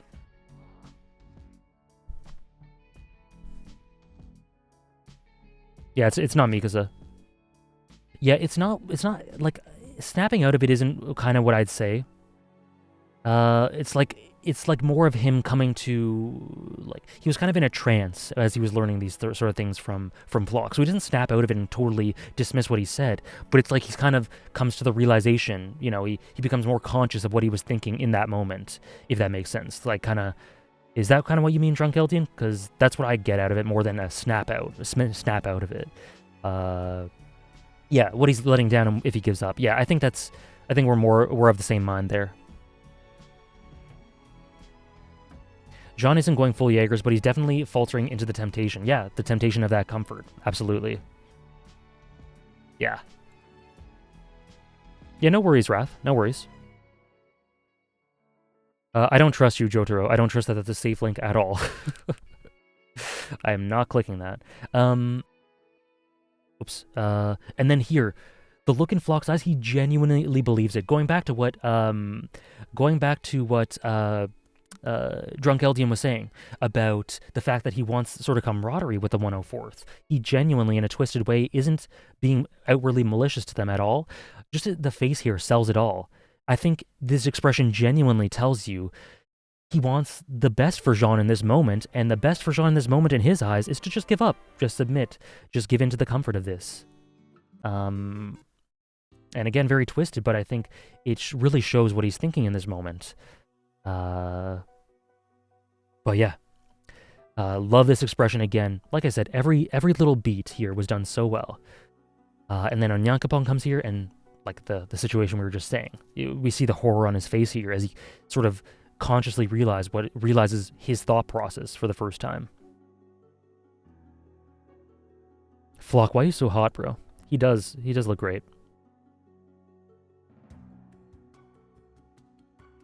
And then like this shot as well, not much to say about it except that it's really good. Floch is also a member of the 104th. Yeah, so it's natural. It's totally natural that he'd feel that way. Hey, Simsala. Yeah, we're towards the end of the episode, but thanks for stopping by. It's been a good discussion, I thought. I think I've had a lot of fun. It's gone on pretty damn long, but I'm enjoying. Was that an Apocalypse Now link? Of course it was. Of course it was. We should not be simping for the Eren simp, but Mappa apparently wants us to. Yeah. Wait, isn't that where Mikasa saved Yelena? I don't know. I'm not sure. I don't think so, because the wall was destroyed in that scene, Thomas. I think the wall there was completely destroyed, whereas here the wall's intact, at least on screen here. I said this earlier, but manga readers always thought the Flock was going to be blonde, but the red hair adds to his design and personality so much. Yeah, it kind of distinguishes him a bit. Yeah. The way he says, go back to being that annoying Jean, as if they were close friends, yeah. But the thing is, he knows enough about him to understand that, right? Or, you know, I guess he could have just heard it offhand, but even still, he knows Jean well enough to, like I said, he's grown into quite a persuasive person, quite a manipulator. Sounds good, Critty. I'm going to bring up your Connie, the thing you said with Connie, because we're now into the Connie stuff. Last little bit here. It's going well, Dapoy Chuckles. Thank you. Hope it's going well with you. Flock wanting to resolve things inside the island while Eren deals with the outside, but he forgot Erwin's quote. Conflict will not cease unless there's one human alive or less. Yeah. Oh, you'll stay for that? Cool. So, first thing, I love how they play the instrumental version of the credits of the ending over this. Really nailed home the emotion of this moment for Connie. I will defend this Connie writing decision for, I will defend it. And then we have this bit from Critty that he shared. So, this line from Connie. That's right, I left the village to become a military police officer. Mom would be so happy if I became an MP. Everyone in the village would respect me. We already know, we've seen it. We've seen how Titans eat people. So that really hones in on, well, firstly, doing what would make his mom happy. So that nails home his relationship to his mother.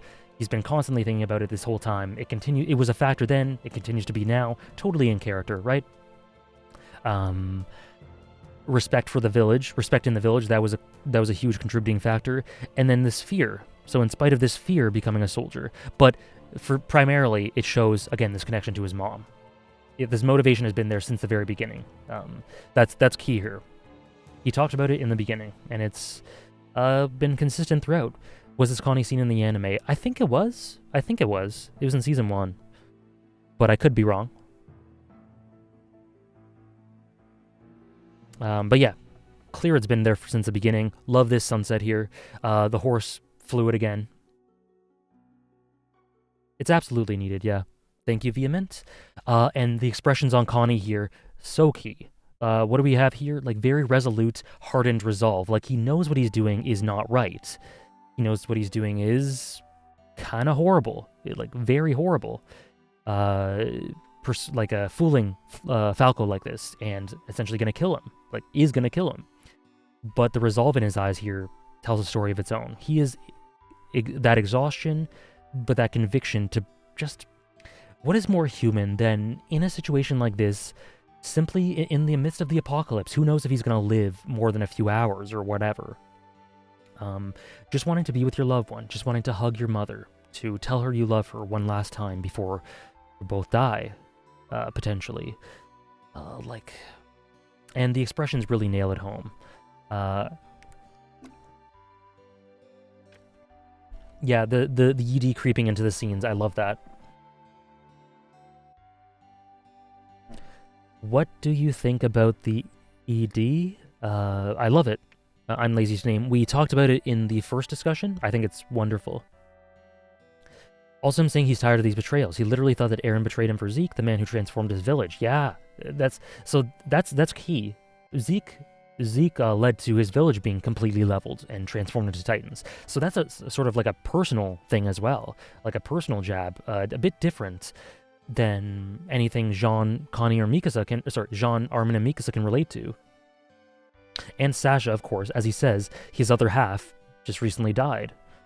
And he interpreted Eren's laugh there as being disrespectful, even though we know it was not, right? One thing I didn't like was the Crunchyroll translation of Flock's line to Jean. Calling him annoying and cheeky is too polite and friendly. In the manga, he says, that irresponsible, annoying, conceited bastard, really bad-mouthing him, which is why Jean responds with, what did you just call me? Yeah, that's true. I agree with that. But also notable is John's tone of voice there, because he's like, what did you just call me? But all the sort of boisterous personality, all the fire that we're used to relating with Jean is gone when he says that. He's like, "What did you just call me?" Like he's like on autopilot, very robotic, because he's just so shell shocked by this, which I think was great voice direction for that, which I didn't mention before. Yeah, we have this constant theme of people lying to themselves or trying to convince themselves of something. Again, right here. We have a flashback to him saying, "Everyone I loved is gone, but Mom is still there. Mom is still right there." I love this shot. This has been close to the longest discussion so far. Not quite the longest. The longest was the episode 4 one.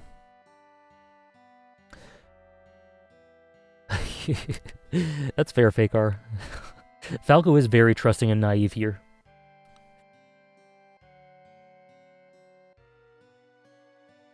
He can't even properly reply or get angry about Floch. Yeah, insulting him, yeah.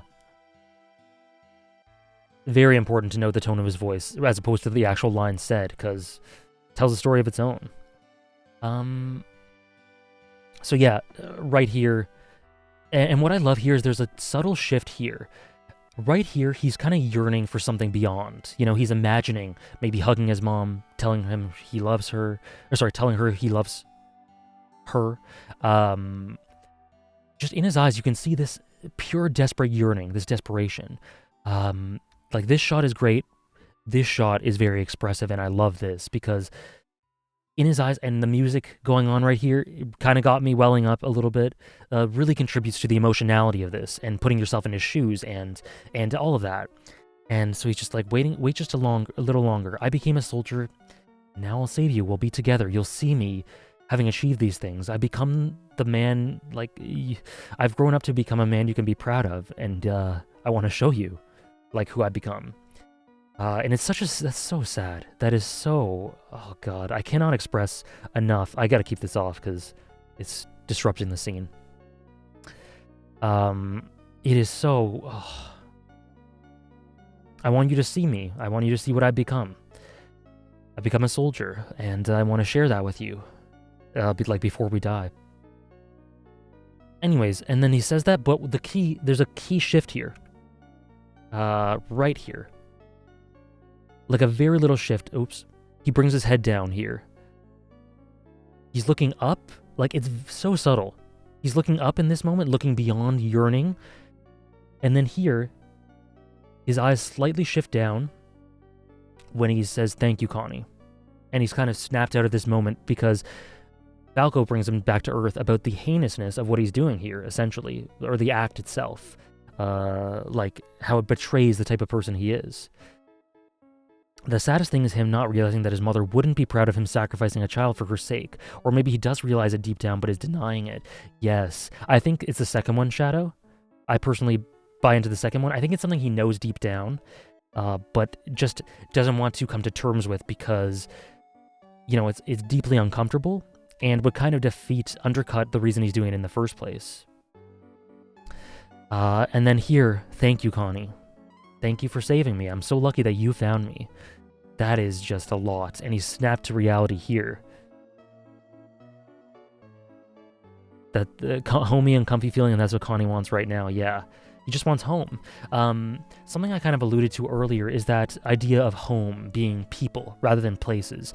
Annie wants to return home. But that home is a person. It isn't any place. It's her father. Connie wants home, and it's his mother. And yeah, that idea of home and hearth and comfort, and you know, that's also sort of integrated in an abstract, indirect way of the flow. Doing the easier thing for the sake of comfort, right? It all integrates. It all integrates. Mikasa wants Eren to come home. Yes, that too. Yep. Eren looks right back at Mikasa and returns to Shiganshina when thinking about home. Yep. Yeah, exactly. Yeah, you guys got it. Nailed it right on.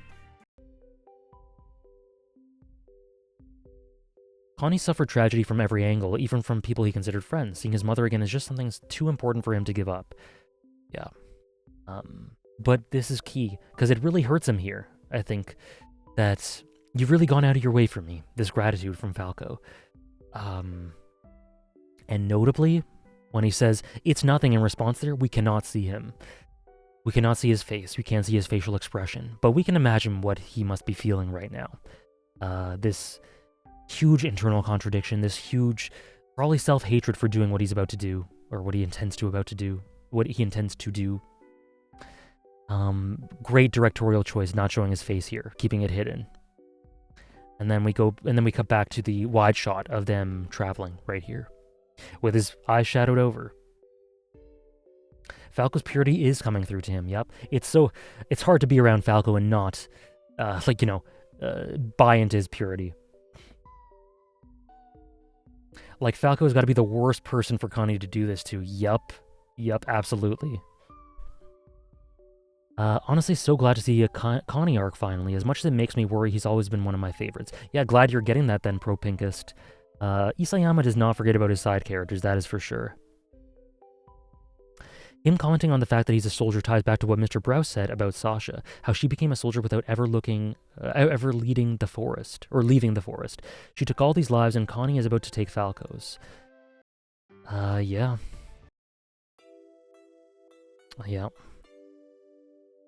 And Connie is supposed to give up his home for the person who became his best friend.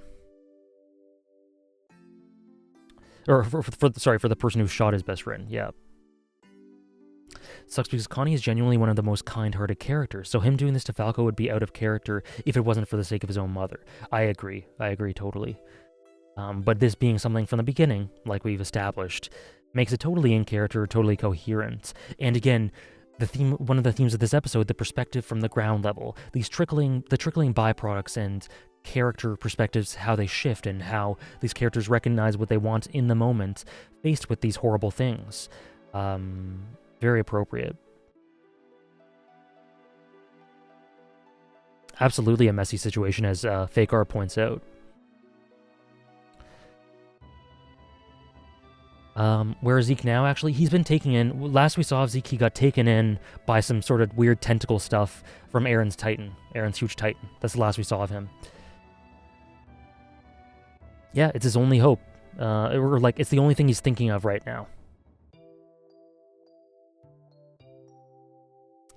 And then we get a beautiful shot here.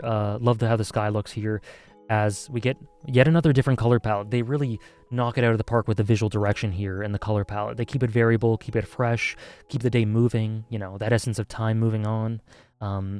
The ephemeral nature of that sunset, as someone was saying earlier, of it seeming like, it might have been Dragonite, of it seeming like the time between this and when the sun rises again could be world shifting, right? But I like that it's turning to night here. Similar situation to Nicolo's in that regard. Yeah, for sure. Nicolo has gone and notably, he was one of the foremost people to try and talk Nicolo out of that. People get too caught up with Aaron playing 5D Paths chess and forget that the cast is still made up of normal human beings, with no superpowers who just have normal human desires. Yeah, and that's sort of the crux of a lot of what Attack on Titan communicates. If it were to lose that, I would have been deeply disappointed. So I'm glad that it focuses on these perspectives. And then an interesting line here is Peak saying, those airships are heading back to Marley. They're just running away. But Magath, very, very strategic and very smart. They'll be able to inform the motherland faster and make evacuative measures as a result. So, he can see the bigger picture here. He's a smart guy.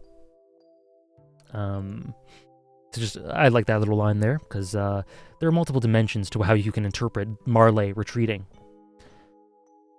The Browses and Nicolo have accepted what Gabby did to Sasha, and now Kaya. The last person who needs to do so to fulfill the forest analogy is Connie. So that's a great catch. Great catch, Pro Pinkist. I think that's true. So it makes sense if he'll choose not to do it in the end so that Gabby can have Falco back, implicitly accepting what Gabby did. That's a great catch. Yeah. And yeah, it's symbolic, very symbolic that he has Falco for that reason. Did Levi lose his limbs? I don't think we see clearly anything about Levi. We just know he's in a bad way. He's badly injured.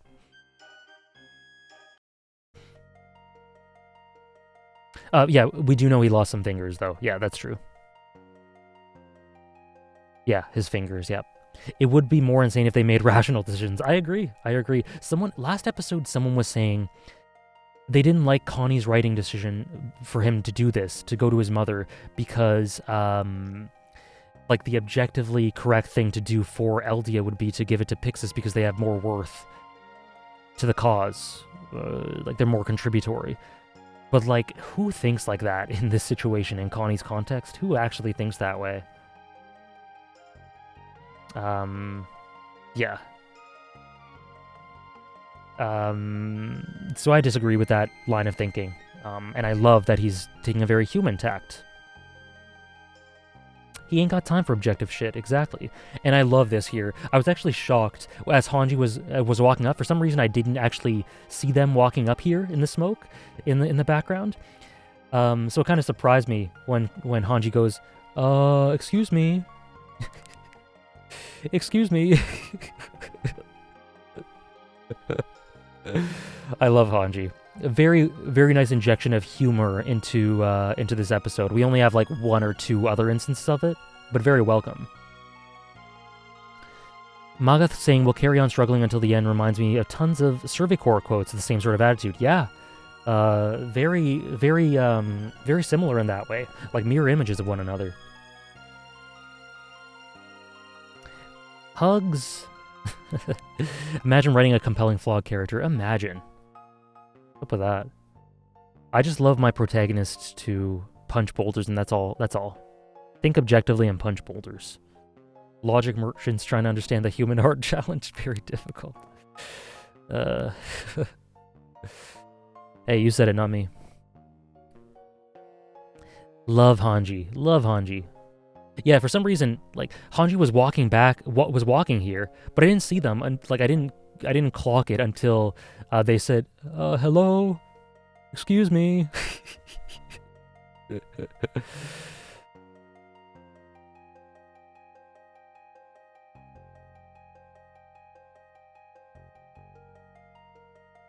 Yeah, we'll see. We'll see Wrath. Don't want to say too much about upcoming stuff because I don't really know how to comment on that without saying upcoming stuff.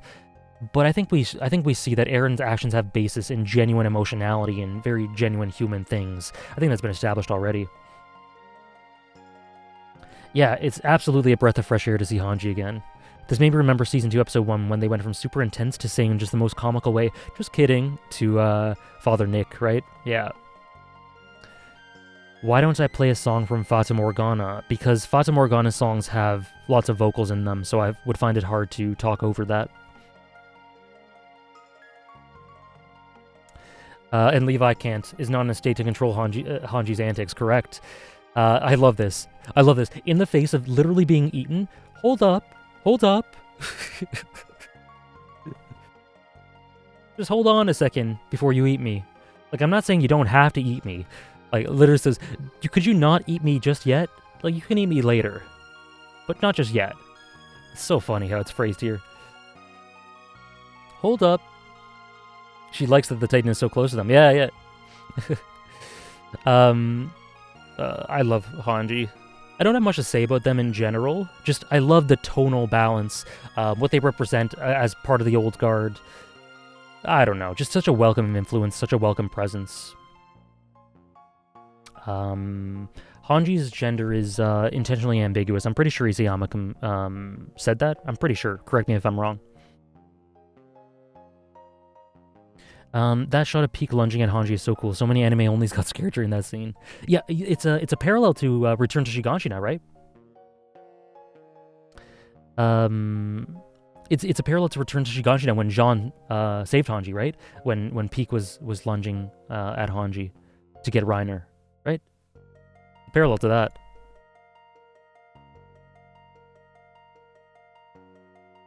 Yeah, Hanji is they, them. Yep.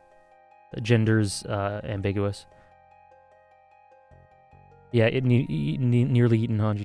Yeah, and then we got the cliffhanger. Don't worry, he's just a harmless fellow who refuses to die. You could say that about quite a few characters in this series. Except not harmless, because Floch is someone who refuses to die, and that guy is far from harmless. And what a way to end it, right? The preview, I didn't collect any shots from the preview, but the preview looks really promising to me. It looks really sharp. Some great shots of Mikasa and Jean. Like Luciano said, the Jean shot was very sort of playing into the things we were talking about, Jean. So looking forward to that. And that's where the peak, when the peak Hanji ship has sailed.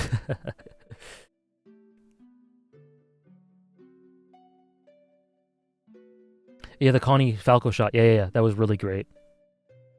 Next episode discourse is sure to be interesting, surely. Every episode, never a dull week. But yeah, we'll have quite a bit to talk about next episode, I'm sure. I actually need to sort out some of my own feelings on it a little bit. I'm pretty sure I know how I feel, but just to finalize them. Promises to be an interesting episode next week. This reminds me of the Hello Ladies and Gentlemen of Marley somehow. Such a fun tone, even when everything is very dramatic. Yeah, it just cuts through all the tension. And the voice acting is so good for getting that across. Totally gets that tone there, that lighthearted tone. Even though he is in general, given how kind he is. Yeah. Levi can have a day off or two. He's just resting. The boy needs some rest. Him and Reiner, they've been through a lot. Just having a nice dream with kicking the shit out of Eren. of kicking the shit out of Eren. The moment this man wakes up, every monkey should beware. Well, Monkey right now is been taken in by a bunch of tentacles. So we'll see. Connie and Falco, voice actors Zenitsu and Tanjiro. Yeah, someone mentioned that before. Yeah. It might have been you, actually. Was it you? Either way, yeah. Kind of cool. Yeah, Romy Park is so good with it. I don't really want to dwell on the next chapter much. Yeah, I don't really want to, because there are a few anime onlys here. If you don't want to hear what I think about the next chapter, I guess mute for 10 seconds. I'll put my hand up when I'm done. I think the next chapter is generally... I don't love it, but I think there's lots of nice stuff to it, lots of nice character bits, and I've grown to like it more over time, and in the context of the whole story, I think it makes more sense. And like a lot of the complaints, I think, are look at it in a vacuum in a sort of detrimental way, in a not a very productive way. But the chapter as a whole in general, don't really have many complaints with it. Yeah, I think it's a good chapter.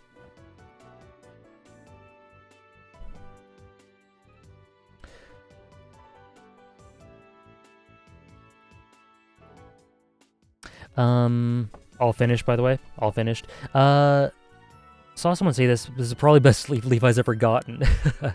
He sleeps in chairs and usually only gets around 2 to 3 hours. Very understandable.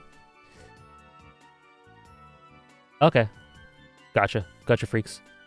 It's heartbreaking in a way, because it takes this much being done to Levi for him to actually rest and sleep. I think just like Drunk Eldian says, he hardly gets any rest.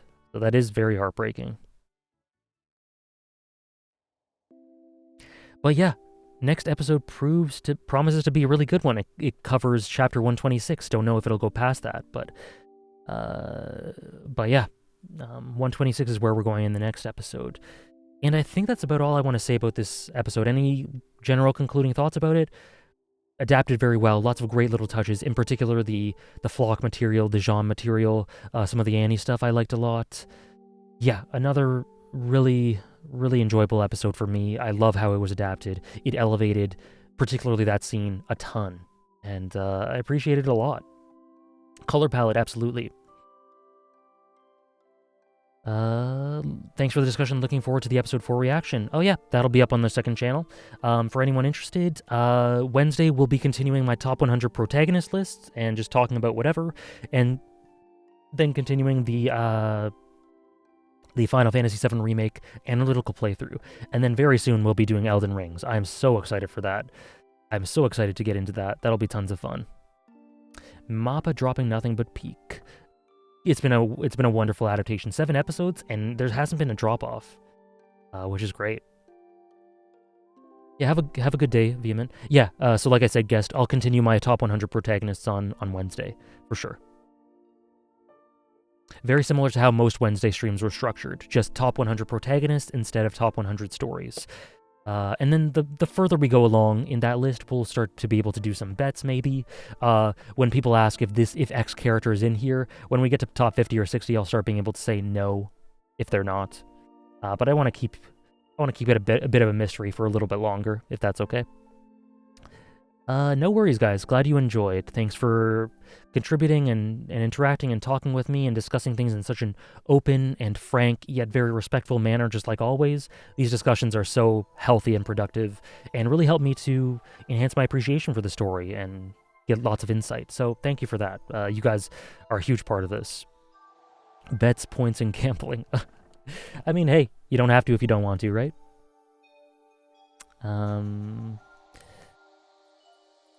Perfect. And let's see if there's anyone to raid. Alright, Critty's doing his Sekido thing, so we can do that.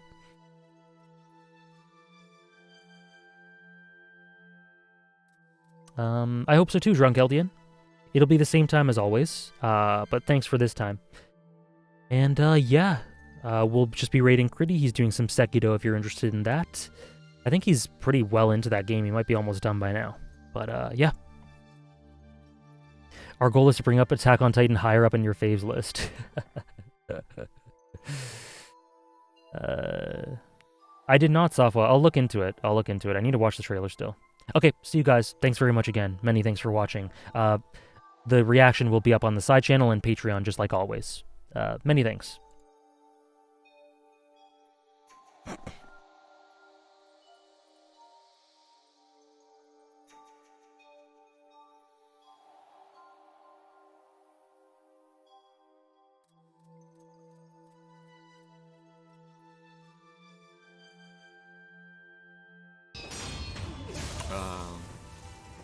Yeah, we are, like, nearing the end of Sekiro, almost. Oh god.